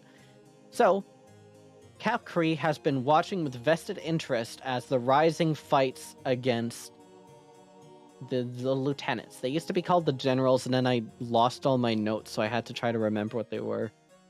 So I just called them lieutenants, and now it's stuck. Fuck. They're Who was the generals. lieutenants? Oh yeah, lieutenants. I forget Lieutenants. something about Lieutenants is the Canadian version.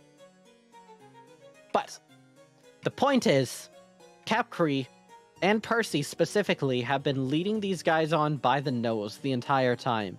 What they weren't aware of, however, was that Percy ended up actually really liking the Rising and giving them a little bit more than he wanted to. He ended up being on their corner, actually, which surprised even him.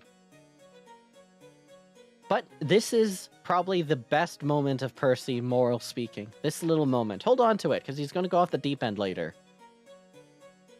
So, with all this in mind, the orchestrated campaign to have the Rising fight against the lieutenants and the forces of the Preacher, aka Nula, aka the Zero aspect, aka the guy who controls all the other aspects and tells them what to do. They watched and they hoped that the Rising would win because the Rising are a little bit easier to convince to do the right thing. Yeah, why did they make Nula? Why did they need, like, such a negative aspect controlling the city for Project Faith? Well, it's quite simple. Their goal is twofold. Their goal is to completely destroy the Crucible with negative energy. Just fuck it up and just fill it with Nixonchi. Oh. That's the first goal. The second goal is to hatch the Stone Dragon Egg and then control the Crucible. And then when it's filled with this negative energy, they can use this negative energy against the mostly good deities of the Pantheon to control them. That's what she was trying to do. Ah. Wait, so by making Slaypool nice, all we're doing is giving them all the bad gods. I would rather fight Elise than Torias. Well, you might think that, right? I'd rather fight Elise than Torias, but who are the bad gods? It's Torias and The Bone Nagroxum. March? They're all bad. I don't The want to fight Bone the Bone March. March either. The Bone March, Torias, Nagroxum. Those are the three evil gods. Then everyone else is good. Although arguably Michael's probably like lawful neutral now. But that's beside the point. So, Even Malenka's neutral or good? Malenka's super neutral. Super Yeah, I thought fucking that they were- evil. Michael, Malenk, and Torius are all cons. You There's said that all of lockouts. them are. You said that all of them are good, and I don't know if I'm. Well, my they're brain not- turned off or something, but they're non-evil. They're non-evil, yes, exactly. They won't eat your babies, maybe. Possibly. They're good in the same way like a peasant walking down the street is good. So they're neutral. Yeah. But anyways, you guys found out that Fim was once a good guy. But Paige corrupted him to make him more evil, effectively giving him a choice. Expand the aspect and just destroy and debase yourself, and I will save your brother. And so, he accepted it. He willingly became a monster in the hopes that his brother would become a hero. And then we murdered him. Yeah, he died. Yeah. He was then killed by said brother in a very climactic battle where at first it seemed like a fun fight against an evil but like wacky villain that you would come to dislike, who had done terrible things throughout. But at the very end, you realize that beneath it all was just this uncaring monster that had wrapped whatever humanity was left, and deep, deep within, buried and unable to in any way prevent Fim from just becoming more and more of a monster. So, Wielder, can you explain what you were thinking when you decided that Fim must die? Well, yeah, it's that his choices were still his choices. You know, he chose to accept the aspect and to expand on it, knowing that that it will end with these terrible things. And just because you think you had a good reason doesn't forgive bombing the cities, killing hundreds of people. You know, just because you've got kind of a sad backstory, you're still a terrorist. The ends do not justify the means. Ah, but the means justify the ends? Whoa. That actually Really means makes you anything? think. Whoa. Whoa. I'm Keanu. But anyways, you successfully defeated Fim, and with another aspect, there is a person inside, deep within Shadepool, in a room, a blue room, in something called the Azure. This guy, this beautiful little fella, everyone loves him, big fan. Let's give it up for who we later find out is Alex. He's been trapped in here, and his job that he has is to assign testaments to people.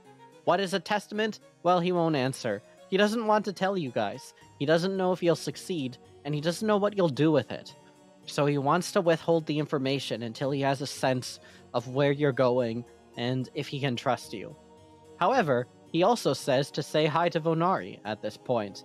The aspect was taken by none other than, drumroll please, Wielder? shittiest drumroll, Wielder, who vowed never to use it. It took a level Never of had so that they were to- capable of taking vows. With two aspects underway, something changed. A hand protruding from the ocean. What could it mean? The city was all abuzz. The investigation continued with some looking around. There, you found your way into Deep Shade Pool, which is dark. It's really dark. That was just a big waste of time, basically. We went It's a there giant through the waste of time. exploded workshop at FIM, right? Mm-hmm. We jumped down the hole and realized, oh, this is a terrible idea. Actually, that might have happened beforehand. You went through, originally, jumping down, you used one of the power cores to create a portal to Shade Pool. Then later, you went into Deep Shade Pool intentionally to see what the hell is going on there. Where did we enter? Where did we enter? Does anyone remember? Was it in the forest? I don't think we ever used that entrance. That entrance has not been used. By the way, it's on the map here. It's called First Gate. I thought First Gate was where that forest was. Yep. But That's why I'm pointing out that's on the map. Oh, I see. The information is lost. Well, it doesn't particularly matter. What does matter is that this area has an intense time dilation effect. And also, you came to a place called the Crimson. The Crimson is like the antithesis of the Azir. And it was there that you figured something out about Slaypool, which is, buzzers ready, 5, 4, Wait, what's the question? buzzers Sorry. ready. I'm going to ask the question. 3, Okay. 2, 1. I didn't ask the question. How do you know? Well, you said it before, right? You want to know what we discovered? Yeah, isn't Fair enough. this is this when we found out that Shade Pool is the Stone Dragon Egg? Nope. No, it's the what the colors mean, right? Law versus chaos and good versus evil. Exactly. Okay. Oh, I've read there are other colors. This when you is mix them together, yeah, you this was get really red. interesting to me because Cal manifested some of the material, and I believe is so far the only character to intentionally choose to manifest material. It ended up being gray due to, I guess, low control, but you know. Yep. And then So- Wheeler said, "Yeah, I'll take that halberd head you just made, and I'll get right on it. Right on it. Right on it. For its top priority." 20 sessions later. You know, maybe we should check by those ruins. So, I didn't know I wouldn't be able to get back to my workshop. here the sort of malleable nature of the Crucible and Shade Pool became a little bit more apparent to everybody. One is law, one is chaos. These different substances have different effects on people's personality. And ultimately, one of which is obviously evil, and it's dominating Shade Pool. What could this mean? And let's take some time to discuss the fox. With the first aspect, you found a fox. She later got a name. Everyone's favorite fox. Rena. And Rose. That was the original. It became Annabelle later. So, the fox wanted a name, but the group couldn't decide, so she gave herself a name. It was She Annabelle. didn't like Faux. Yes, it's Annabelle. She doesn't like the name Faux, which was given originally as a joke because she doesn't really see herself as Irina. She's her own person. Later, Irene. yeah. But she Later didn't someone like that. murdered her, and I wasn't a fan of that. It's very demeaning. In order to get out of Shade Pool, it was realized that you had to cut into this fox. What is the fox? What does the fox represent? What does As the you fox killed- say? As you killed more aspects, the fox became more and more powerful, eventually being able to create an area of Penonchi, the white substance, where she manifested, creating basically like a safe hut within Shade Pool. That's our fox. She creates Penonchi. What the hell? We'll put a pin on that later. But the point is, it's possible to create and manifest this substance, something that Cal did on purpose to create a halberd head, and something that the fox, Anne-Marie, was able to do just complete. It's Anne-Marie, by the way. I got caught up in Annabelle. Anne-Marie was able to do just like randomly. And she doesn't know why herself. She also doesn't know who she is. Originally, she was forged of the memories, but later she became her own person. Question mark, question mark? Who knows? Use the Virgin Mary? Anyway, you guys came out of Deep Shade Pool after a basically just exciting conversation with the most deep and rich character in Faith by far, Mr. I want to kill everybody because people are bad. You found out he wants to kill everybody because people are bad. Fine. No, the preacher. Oh, well, he also wants to. Ein wants to do something a little bit different. He wanted to Effectively have... the same thing. I wants to kill himself and everyone in the world entirely, and then make like a whole new world where there's people that closely resemble Wants us. to that do reset different things. history, right? Yep. He Also known wants as a- killing everyone. He wants a history of the world where there are no outside interlopers. That's it. Let the world develop without this extremely evil entity that conquered everyone, and then this extremely evil identity that took over. No conclave, no demons, just freedom. And see what happens. But that's what he wants. Who knows if he'll get it. Anyway, Jockrob invites the aspects. Or Jockrob does not invite the aspects. Ein invents the aspects. Ein had appeared a few times before in the story, under his real name, which he really makes no effort into hiding. He is, of course, Daniil Dozanigesht, the Dragon Chess Master, genius, and extreme eccentric person with a weird personality and even weirder physical appearance. He has like a bobblehead almost. Like his head is just huge and no one looks like him. Who is he? What is he? What is Daniil Dozanigesht? Well, it's found out that what he is a fucking terrifying, obscenely powerful wizard as he froze the entire stone wall in ice, trapping everyone there in stasis as a way of greeting the Rising. He also invited the aspects to a meeting. At the time, Calcivir was hiding out, as Calcivir really wanted nothing to do with anything. Calcivir was having a bad time. A really, really bad time, as it turns out. Calcivir's history is just, and then it got worse. And then it got worse. Calcivir actually turned into something... Not turned into something, but turned to something unthinkable. Calcivir would house the demon Sereth as a way of getting rid of the aspect, or containing it. You Get cut the off. effects of the aspect, hiding and silencing the whispers. Whispers of So- rage. Calcivir was now housing a demon and dealing with like these terrifying whispers, asking Calcivir to turn into essentially a monster. The acquisition of Sereth was performed by the generosity of Ho. Mm-hmm. A character who, as he is now becoming very important, and I cannot hide it any longer. There is a guy by the name of Ho, or the Hand of Umbra. H-O-U, not H-O. Hand of Umbra, Ho, etc. H-O-E. He was actually Ah. a guy from the Calamity story, but he wasn't very important to it.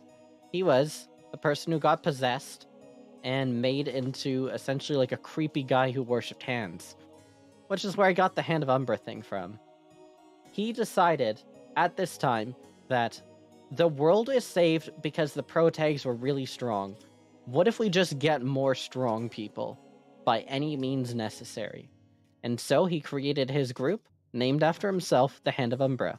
They would take powerful wizard spell books and grimoires and such, and distribute them to random promising individuals, so that they could become stronger. The Hand of Umbra had a few run-ins with the Rising. Most of the time he acted as just a strange person, getting into fights for no reason, helping them out sometimes, doing weird shit to mess with them other times. Eventually, he agreed to help our best friend Calcivir get into the menagerie of the Bronze Gauntlet. Calcivir was in great terms with the Bronze Gauntlet already, but wasn't able to get into the menagerie, especially the deepest levels. Nonetheless, the Hand of Umbra was able to do basically anything, because he's the Hand of Umbra. No one wanted to mess with him. He's this legendary, iconic figure, and he possesses powerful magic. Magic, which later was revealed to be directly a result of his nature. The Hand of Umbra was the first living spell, something that inspired Korokowski to become who he did. He was the living spell of Wish.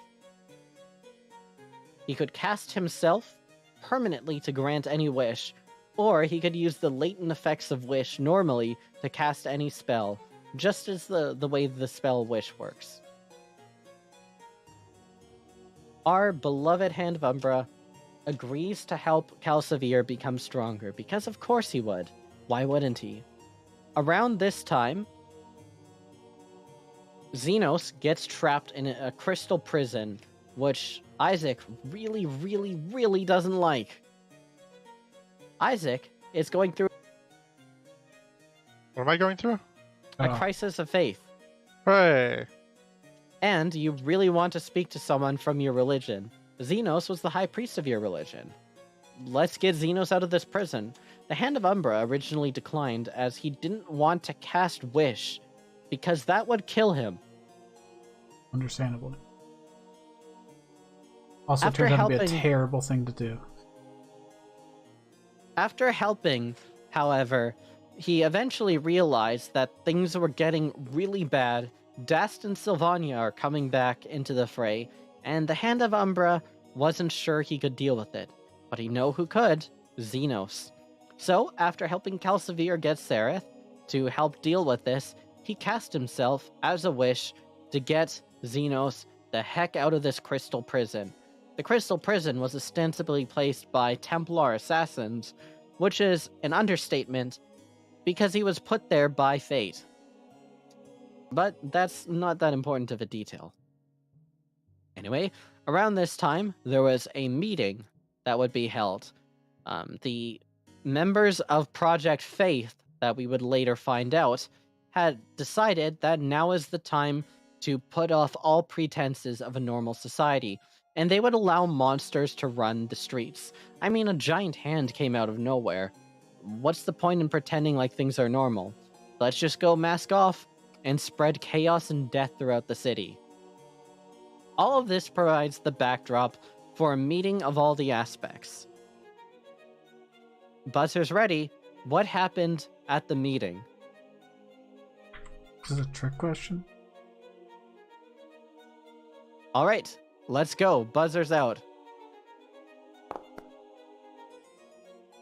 Wow, you're quick to the button. What happens? We don't know because we got trapped in fucking Jacob's place? Jacob's Sanctum? Yes! Beautiful! Jock Rob, the entire time, this little punk, this I jackass. forgot about that. Yeah, This we were bastard. all worried about this fucking meeting and what was gonna Oh. happen. I totally forgot about that. As you're preparing for this, as society is crumbling all around you, Jock Rob is running hit campaigns on the Rising. They got so mad about this. Go ahead and add another 1d4, please. The Rising got so mad about this that they decided that they were just going to put an end to this guy once and for all. He's destroying their reputation. He's writing all these lies. They're going to slander him. They're going to make it seem like Jock Rob is actually, well, he was at the time a member of the Conclave. So, let's say that Jock Rob is going to start war between the Conclave and Capcree.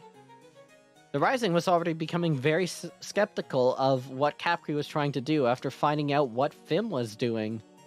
How Fim got the power from Capcree. So they put this out here. That was their plan.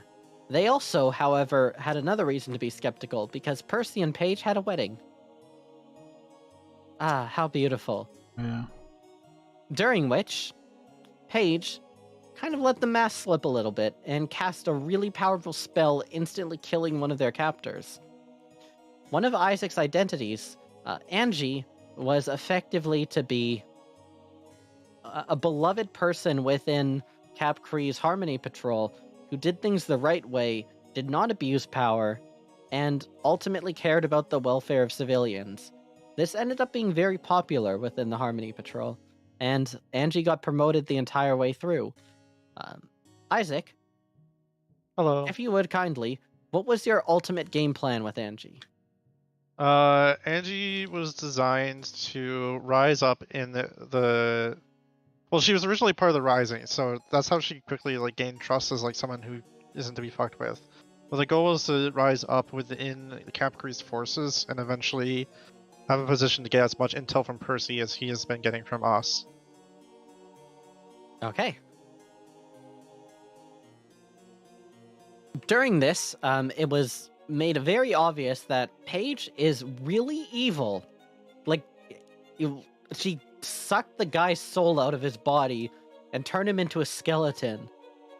What the hell? So they had a lot of reasons to be distrustful of Capcree. After everything Percy has been doing, and after especially seeing this, they decided to pit the Conclave, who they already really didn't like on account of the Conclave being not a little bit very scrupulous, but also persecuting the Alex worship in the city. Alex worship. Let's jump back.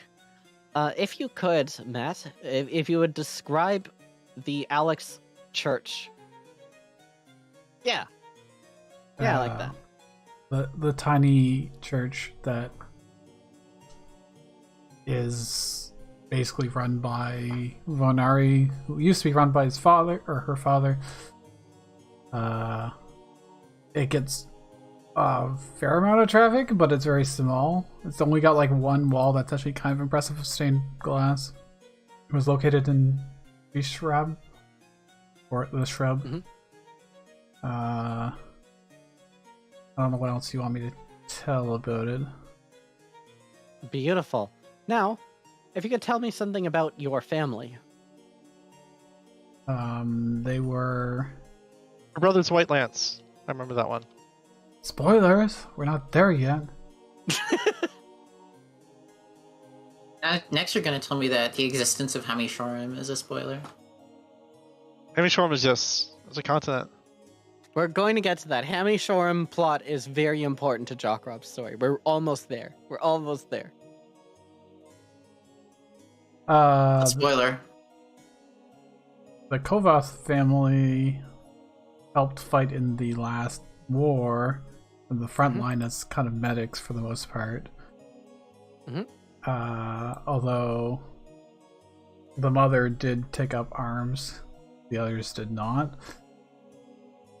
They became lesser nobles because of all the work they did in it. I guess it was the grandparents that actually fought in the war. But... Right. So, that's good enough as an explanation. Bonari's family are Alexis. They have this small little church. They are minor nobles. As a result, our good friend Ari was able to go to a royal school, whereupon she actually met one of the fish royalty, a person who might become important to the story later, might not. Leo Mars. I'm not sure yet. Leo Mars is one of the fish royalty. The triumvirates, I forget what they were actually called. Tritonic Council? The Something like Tritonic Council, there. Yeah, because they're Tritons and because there's 3 of them. It's a play on words.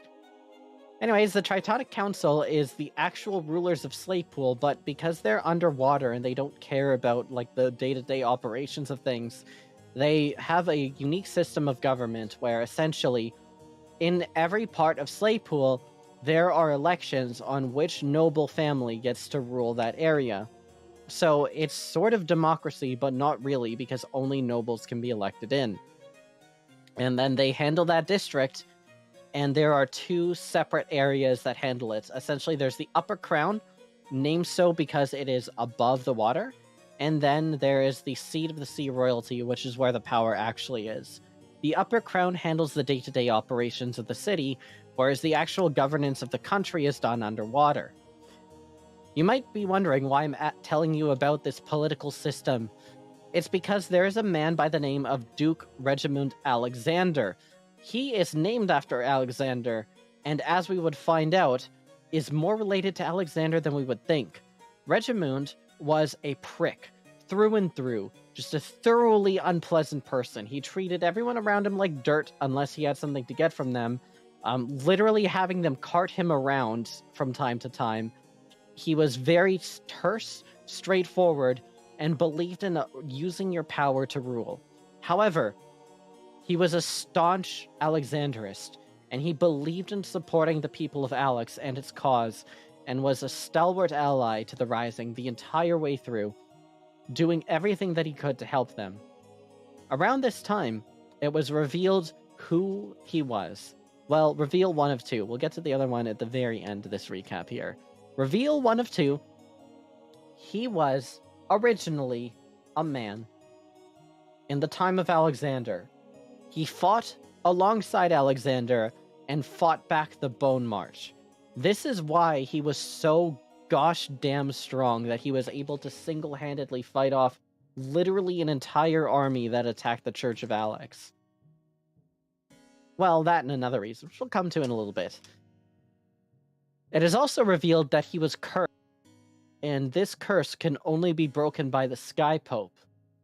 Now, the problem is, the Sky Pope is also his arch enemy, and one of the major antagonists of the campaign, Fate, aka Paige, aka the person who consumed the soul of Sylvania. So he's not getting cured anytime soon, and he's aware of this. And he knows his days are limited. Some days the pain is too much that he can't walk, so he has people carry him around. Some days the pain hurts so much that it becomes snappy and terse. He doesn't want to be like this, and he hates that he's lived this long, but he can't give up because he knows that Alexandris, Alexis, and even the Sandris are being persecuted. So, with what little power he has left, with what resources he has available to him as Duke, he vowed to protect the Church of Alex in any way that he could. As such, he is in charge of Allentry. But also, he used this power to help the Rising, because he saw Vonari as essentially the ultimate candidate for his eventual replacement as the Speaker of Alex. Really important stuff. Now, all of this comes into Jockrob. You get to Jockrob's house. You find out who he is by talking to your good friend Nalfrey, a guy that you had kind of worked with a few times throughout, and it's just kind of like whoever. Who's Nalfrey? Who cares about Nalfrey, right? Well, Nalfrey is actually the bastard son of the Emperor Bruiscania. Bit of a little whoops moment, but couldn't really tell anybody because he was forced to leave. He had to get out of there. I mean, he's the bastard son of Bruiscania after all. If he tells anyone, then they're probably going to kill him or take him ransom or something like that. He also had somebody that he was desperately in love with, Cecilia, but the two of them were forced to split apart from each other because he was forced to hide his identity and essentially become like a normal guy. He always insisted, however, he was very important, and he would show up, and he would eventually save the world and be the hero. Everyone wrote him off, until it was, oh wait, maybe he is important. And so, Isaac made friends with this little guy, this little stinker, and helped him meet the love of his life in exchange for some help dealing with some situations that they had. And eventually, all of these plot threads came together. It's time to kill Jockrob. You found his house, a normal house, but it had some toy ships. I wonder if these will come important later, who knows? And you encountered him in his basement. An epic battle ensued against one of the 5 aspects, a boss that could last and you killed him in one hit. Hey. Yay, super easy. All you have to do is go into his inner sanctum and take him out. Wow, this guy must be a joke. And then he took your fox and flew away on a dragon and trapped you in. Missed one important step. That was Defender jumping on the table. Oh yes, Defender in the process of doing this jumped on the table and destroyed a ship. Turns out that ship... What I thought would be some nice scene decoration turned into a major point. So... Like, I'll describe it visually, make it a little entertaining. Nope. Yeah, fuck this guy. I'm gonna smash one of his fucking things too on the way. You guys, the players of Bustan Faith, were not content enough with derailing the campaign once by destroying the ship. You had to derail it another time. So when this dragon flies away with the fox, Anne-Marie, you declared, no, we can't let Anne-Marie go. And so you jumped on the dragon. But only 2 of you. What a troll! Yeah, but then we got to make new characters. So we split the campaign in half, which is why the Jockrob arc is like 33% of the campaign. Here, it was discovered that the first aspect, before even Nula, the original aspect was Jockrob, son of Dast. taken by Sylvania as part of a joint activity. At the time, Dast was acting under the assumption that Sylvania was Sylvania, his forever companion, and not that Sylvania had been taken over by fate. So, well, the love of his life and the person that he's known for tens of thousands of years asked, "Can I borrow your son for a project I have?" Why wouldn't you? Well, that project ended up being the entire aspect system. And the first aspect was Jockrob. Jockrob, his entire life was essentially used as a tool by these two powers, Dast and Sylvania. He had his memories overwritten, he had his personality switched, he's been forced into these positions, and he has a strange mentality that has erupted across it.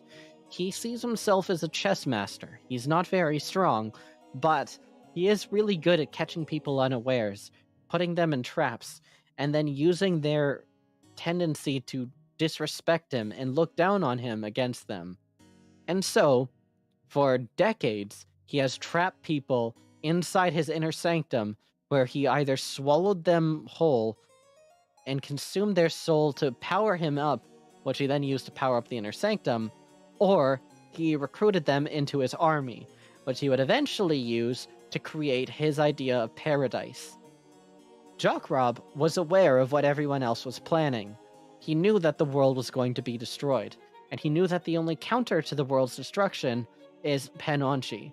So, he created a jungle within his inner sanctum, a large, widespread area that he could use to essentially manufacture as much Penonchi as possible, and then create a safe haven in the world.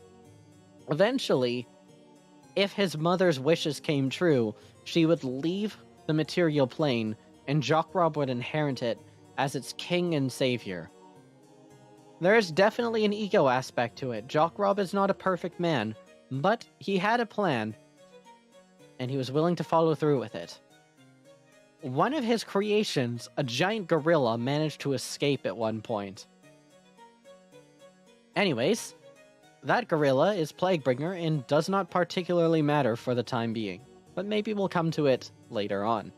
The group was split into two halves, one of which was in the north, the other in the south. There they explored all of Jockrob's inner sanctum and learned the truth of the world and the truth of what it is that they were trying to do. There they learned of the crucible of Penonchi and Nixonchi. There they learned of faith, the plans that were made against them, that they were, up until now, pawns in a greater scheme. And it is there that they learned the progenitors that had been spoken of in hushed tones prior to that.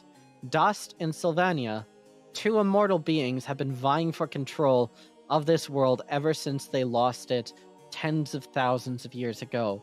And it is there that they met Hero as my friend. If you'd like to describe Hero as my friend for us. I can do that. Hero is a very tall person who worships Malank, and is also dead now. They had a friend who we left behind, and also it turned out that they were a living spell that was keeping Cal away from Hammershorum. Yes! That's pretty much everything that matters, except also they didn't remember anything. The whole turns out thing happened way later. Right. So, Hero doesn't remember their past, except for one memory of fighting with banners of sun. What could it mean? Well, Hero was originally a member of Dast's army. Thousands and thousands of years ago, Hero was brought back to act as a living spell to keep Calcivir away from the group. Why was this happening? Two reasons. The first is Hammershorum is a large continent, and there are a number of regional powers that control it. One of which is Calcivir's beloved family. So, the Adrastars, as they are known, were a thorn. Not Mr. and Mrs. Friend. The Adrastars were a thorn in the side of the Conclave, because they worshipped in the traditional sense. They worshipped Niare, the way that Nire was worshipped before the Conclave standardized everything. Hamishorim worship, as it turns out, is a lot closer to the actual worship of the deities at the time they were around, and the Conclave hates it, because the Conclave wants everyone to do what the Conclave does best, which is standardize everything and tell everyone to follow the Conclave, and only the Conclave, for religious worship. So, they had to do something to subvert these traditional Nire families. What did they do? Well, they started a war between the Druids and the ruling families. So, Celis, one of the episcopatuses of the Conclave, enacted his plan. He would effectively sneak in and sow dissent between the Druids and the royal families, while also sowing dissent within the royal families itself. Essentially, he would work with Arian Adristar as a way... Arian. Is it Arian or Adrian? I can't remember now. Arian. It's Arian. So it's Adristar with a D and Arian without a D. Right, that's why. So Arian was effectively used as part of this tool. Arian wanted to get rid of her sibling, just get Calcivir out of here for power, but only after really did the whole war with the Druids versus everyone else, seeing how this affected and destroyed the country, did Arian realize that maybe they got tricked. And maybe Calcivir didn't deserve this kind of treatment as well. And maybe things are really, really fucking bad in Hamishorim as a result of this. See, Arian needed Calcivir's help, and Calcivir was cursed and couldn't ever, ever in a million years come back. And this curse is Hero is my friend. Trapped within the confines of this beautiful crucible, Hero would never be able to escape, and therefore Calcivir would be trapped forever. But also, because Hero is my friend is within the crucible and inexorably linked to Calcivir, Calcivir would then be able to act as an aspect. In seeking the return to Hamishorim, Fate had set in foot a plan to effectively use Calcivir as one of the aspects. See, I told you it would come into play. It would all come together. At the same time, we found out some disturbing things were going on with Fate and the Kovath family. The Kovath family was becoming increasingly harassed by Fate, during which there was an altercation between the brother... does anyone remember the brother's name? It's not the White Lance. I mean, I do, but it's kind of Is it Leomaris? Or is... No, that's... Malfrey 2. Malfrey 2. Is it Daniel? It's with an L. It's Ludri. They'll never get it. Ludri. Luke. Oh, it's Luke. Taller Luke. I remember Luke. Anyway. Lucius. Am I close? No. Oh. Ludri. Hanad, who was the father, really did not appreciate being told what to do by the Conclave. That was actually a defining character trait in the backstory of the family, so he wanted to fight against it. However, Ludri saw that it was a losing battle and didn't want his family to be crushed as a result of it. They did not agree very well. And so Ludri set off to do something. What would he do? We'll find out in a little bit. Vonari saw this and was understandably upset and also confused as to why they were seeing through Fate's eyes. Why is it that this plane can see through Fate's eyes? They thought. Surely there's no deeper meaning behind this, they said out loud. They eventually got to the top of a tower wherein they found a book. Isaac didn't hesitate whatsoever and saw this evil-looking book and immediately read from it. Fire came out. Say hi to Apology, everyone.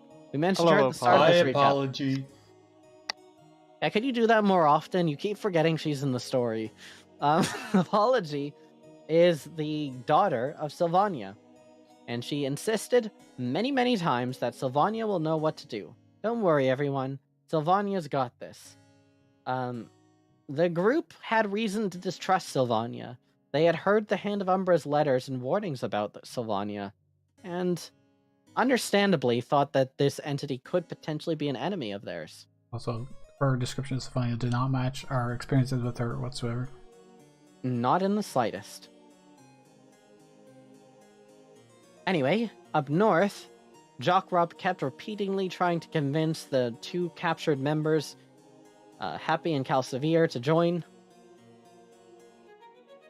It was Happy and Calcivir, right? Yeah, it was. It was Genesis. Yeah.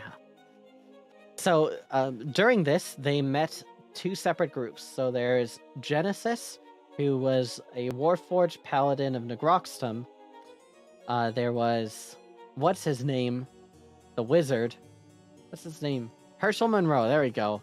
See, I remembered. Herschel, our boy Herschel. Yeah. And then finally, Aphros Eusis, a member of the Bronze Gauntlet who was sent to deal with Jockrob.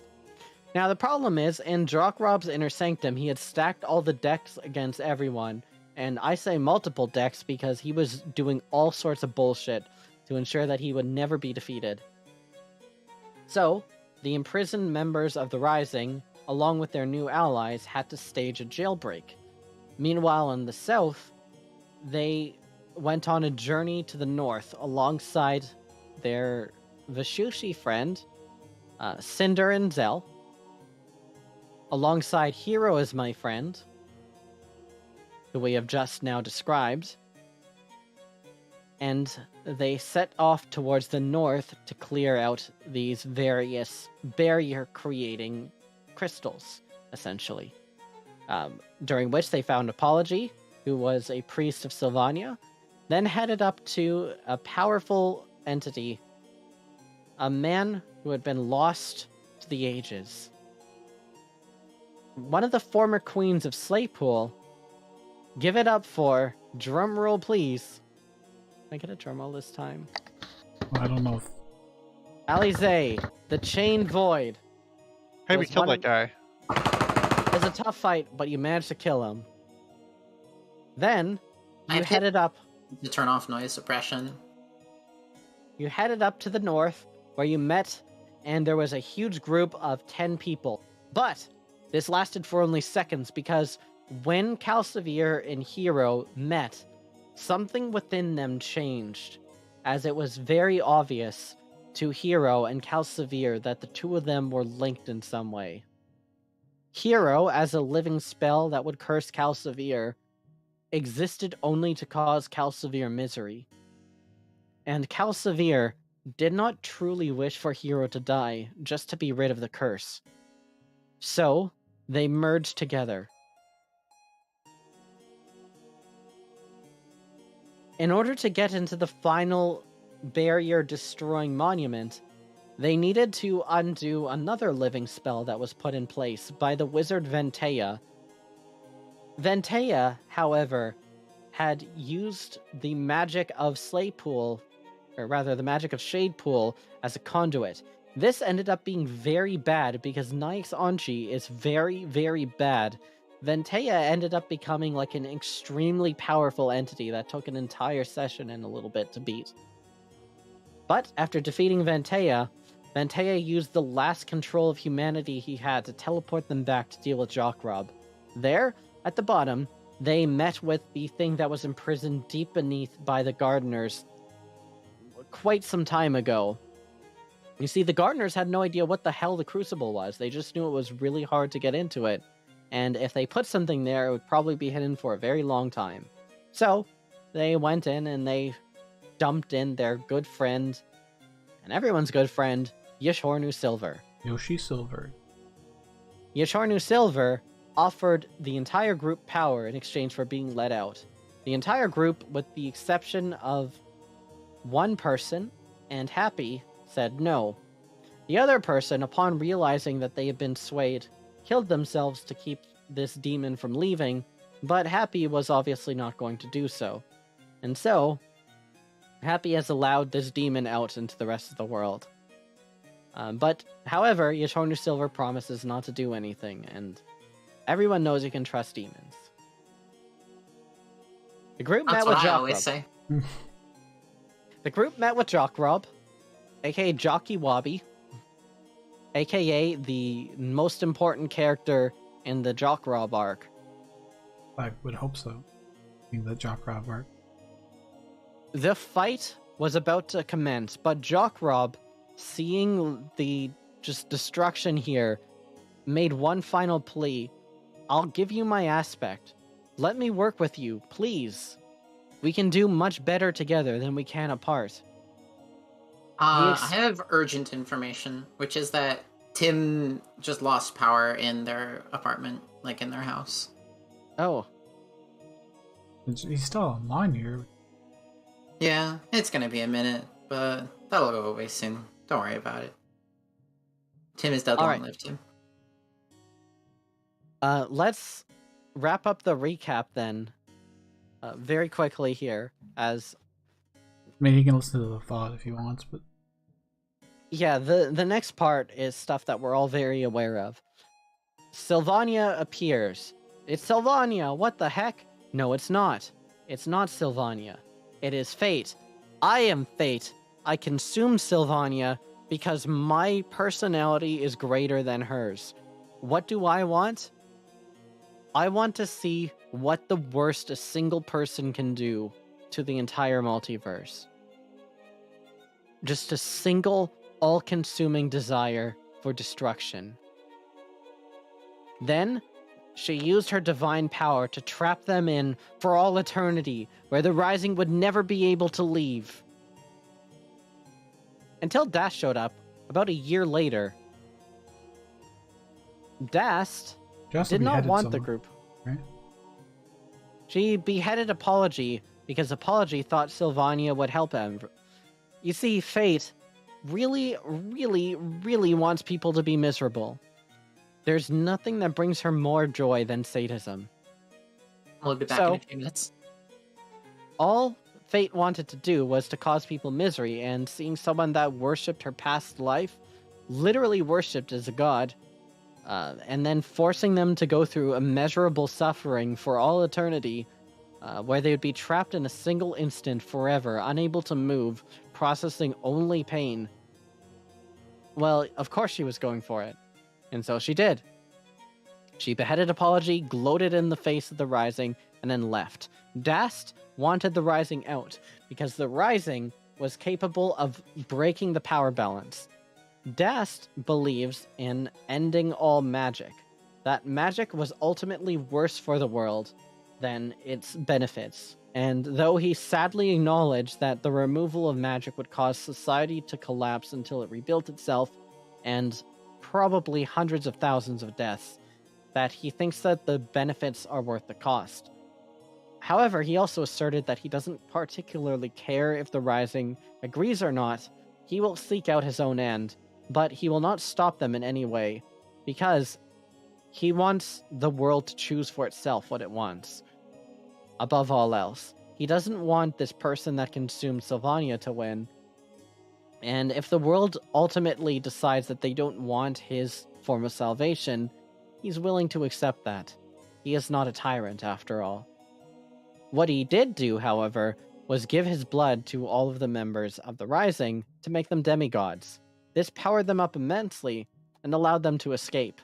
Also, all of the side characters from the Jockrob arc got made into demigods. So, who knows what will happen to them? Maybe they'll be important. We don't know. At the end of all of this, the group went out to find the world completely destroyed. They met with a guy by the name of the White Lance, who was later revealed to be Ludri, Vonari's brother. The White Lance took them to Percy, who was completely unhinged, having lost his mind entirely over being double-crossed by Paige, aka Fate, and realizing that he is responsible for probably the end of the world. Yeah, Percy is not in a good headspace right now, and he really, really, truly pissed off Isaac. And also did a lot of very bad things in the process. So, the White Lance revealed himself that he essentially took on the power of Slaypool of Shadepool, of the Crucible as it is called now, and to himself, becoming sort of like a cyborg art patrol person, the strongest that there's ever been, and fighting alongside Percy purely because Percy is actually kind of easy to manipulate. He promised to help them if they ever want to defeat Percy and stop him from enacting his plan of becoming the new Writ, and gave them as much help as he could to head to the west. It was there that they met with the Bronze Gauntlet, where it was determined that there is a new sort of ruling caste of Wemley, of Aphros, and of powerful monsters. Monsters having some souls brought into them from the world. Hi, we're talking about the monsters. Throwback to Wemley having a firm handshake. Hey, can you hear me? We can hear you. Oh, Technically, yes. My power went out. I'm trying to get everything back started again. Okay. So, one of the monsters, by the way, do you remember the name of this guy? What monster? The monster that you named. Blackbeard? What? No? Warner. Shrike. Monster that we named. I don't remember that at all. Oh, the bird. The crow man. Mm-hmm. There is Gerald. a crow. Gerald, that's correct. Gerald has some memories that he doesn't quite understand, and for some reason is kind of familiar. Apparently, He's also... Oh, go ahead. apparently we knew them personally, according You to did? Alex. Divine Alex? Oh. Yeah, you I know believe who we Gerald figured is. that out. You don't know who Gerald is, but apparently you do. We know who he was. You also found out that, by the way, souls are inhabiting monsters at random.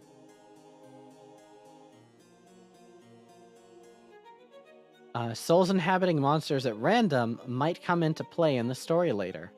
Who Hey, knows? here now. Hi, Sorry about that. My power went out. that's fine. We're almost wrapped up here. Okay. Okay. So, you headed to the Resistance. There, you found out that Saga was indiscriminately murdering people. What the hell? Saga betrayed the Rising prior. When they were trapped inside Jockrob's Inner Sanctum, Saga had used some poison that he'd been deliberating on for several months, and eventually agreed to one of Fate's essentially blackmail. Either you kill Saga with it, or you kill Sovereign with this poison when his back is turned to you, or we will destroy your entire clan. So, he agreed. He betrayed Sovereign and killed him with this immensely powerful god-slaying poison, and became an Episcopatus. Now, he patrols where the Resistance is, indiscriminately killing all of the members of Tvar's army. Tvar's army, however, insists that they're protecting the people, and really haven't been doing anything prior to the contrary. They've just mostly been helping people and being peaceful. However, you later found out that these guards are not actually people. They're constructs created from Nyxonchi that Tvar created using his powers and aspect. Tvar revealed himself as he was waiting for the Rising to show up. He was Regimund Alexander this entire time. He had sought this power because the curse was taking over and he felt his control slipping, that one day he would ultimately fall prey to it and die. So, he took on the power of the aspect to prolong his life further to ensure the safety of his religion, of his people, and of everything he strove to uphold. However, he was given this power as part of a plot by Page, by Fate, by the Sky Pope of the religion he is at war against. Upon realizing this, Tvar has been very despondent, and when he saw the Rising, it was then that he asked them that he will not be able to control himself any further, that without the aspect, he would become a mindless monster, and he asked the Rising to kill him, to take on his power and use it to save the world. And so, we come to where we are now. This has been a recap of the plot of Faith. Subscribe. Please send us $5 in an envelope. Now no one's gonna go back and listen to our back catalog. It's advertising money we just lost. Wait, hold on. I'm thinking of something. Backlog. Backlog. That way Okay. we only have to say one word instead of back catalog. We just say backlog. Yeah, but what if our viewers get confused by backlog? Usu- How about every time we say backlog, we say that's short for back catalog? Usually you just say Just so that they know. backlog. You don't.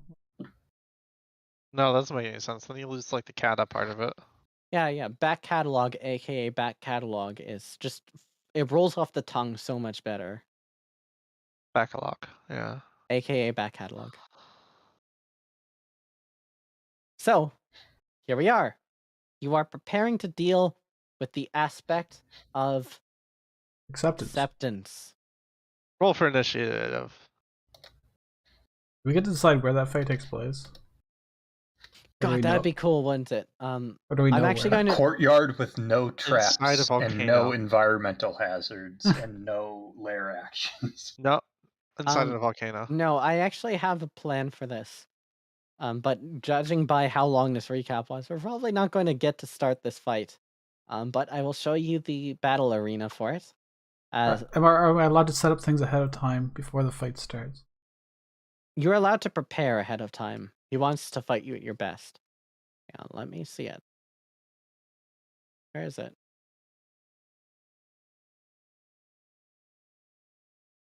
It's just if we know where it's going to be ahead of time, we can actually do that. Mm-hmm. Like I could Let me go craft ahead. a magic circle.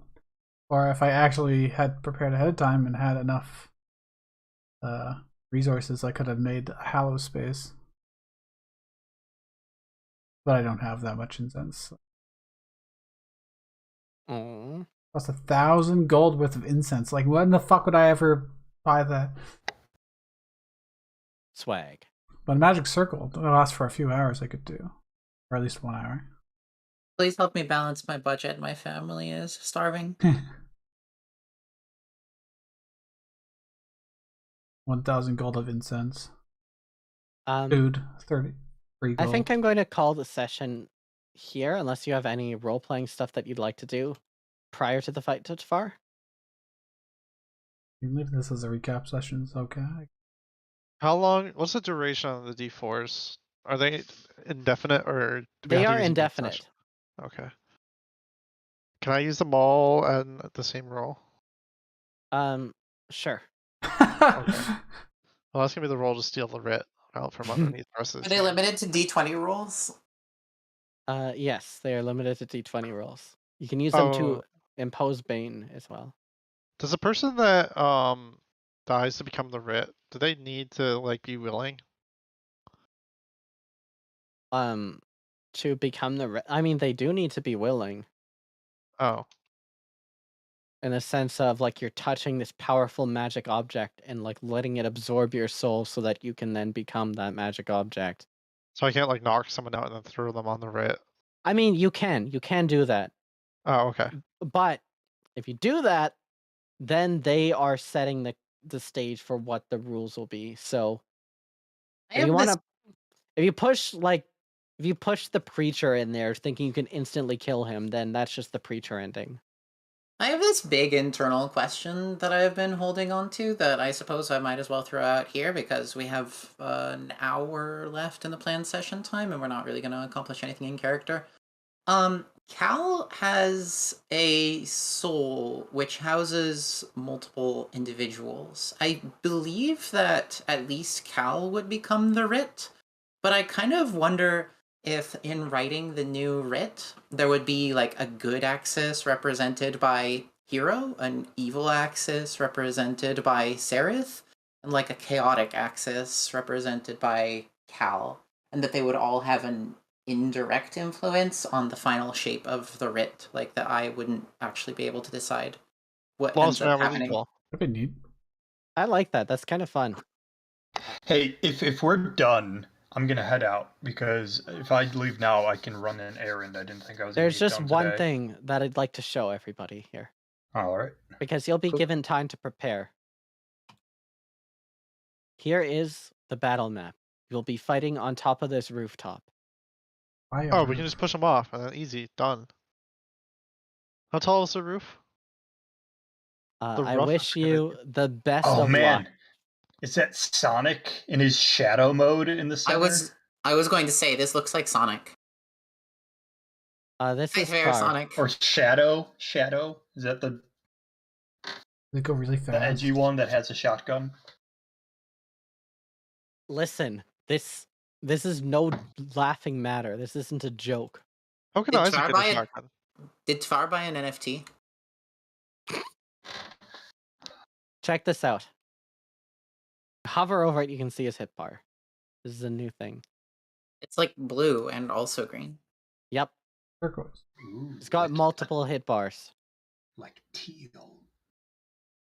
All right, Oh. I'm if That's we're phase done, 1 I'm and gonna 2. head out, and I will see you next week. Mhm.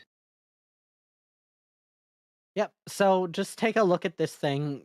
There may be some sort of like positional stuff regarding the different quadrants. Energy beams, Yeah, statues, a 3-handled magnifying glass at the bottom, so 3 people can use it at once.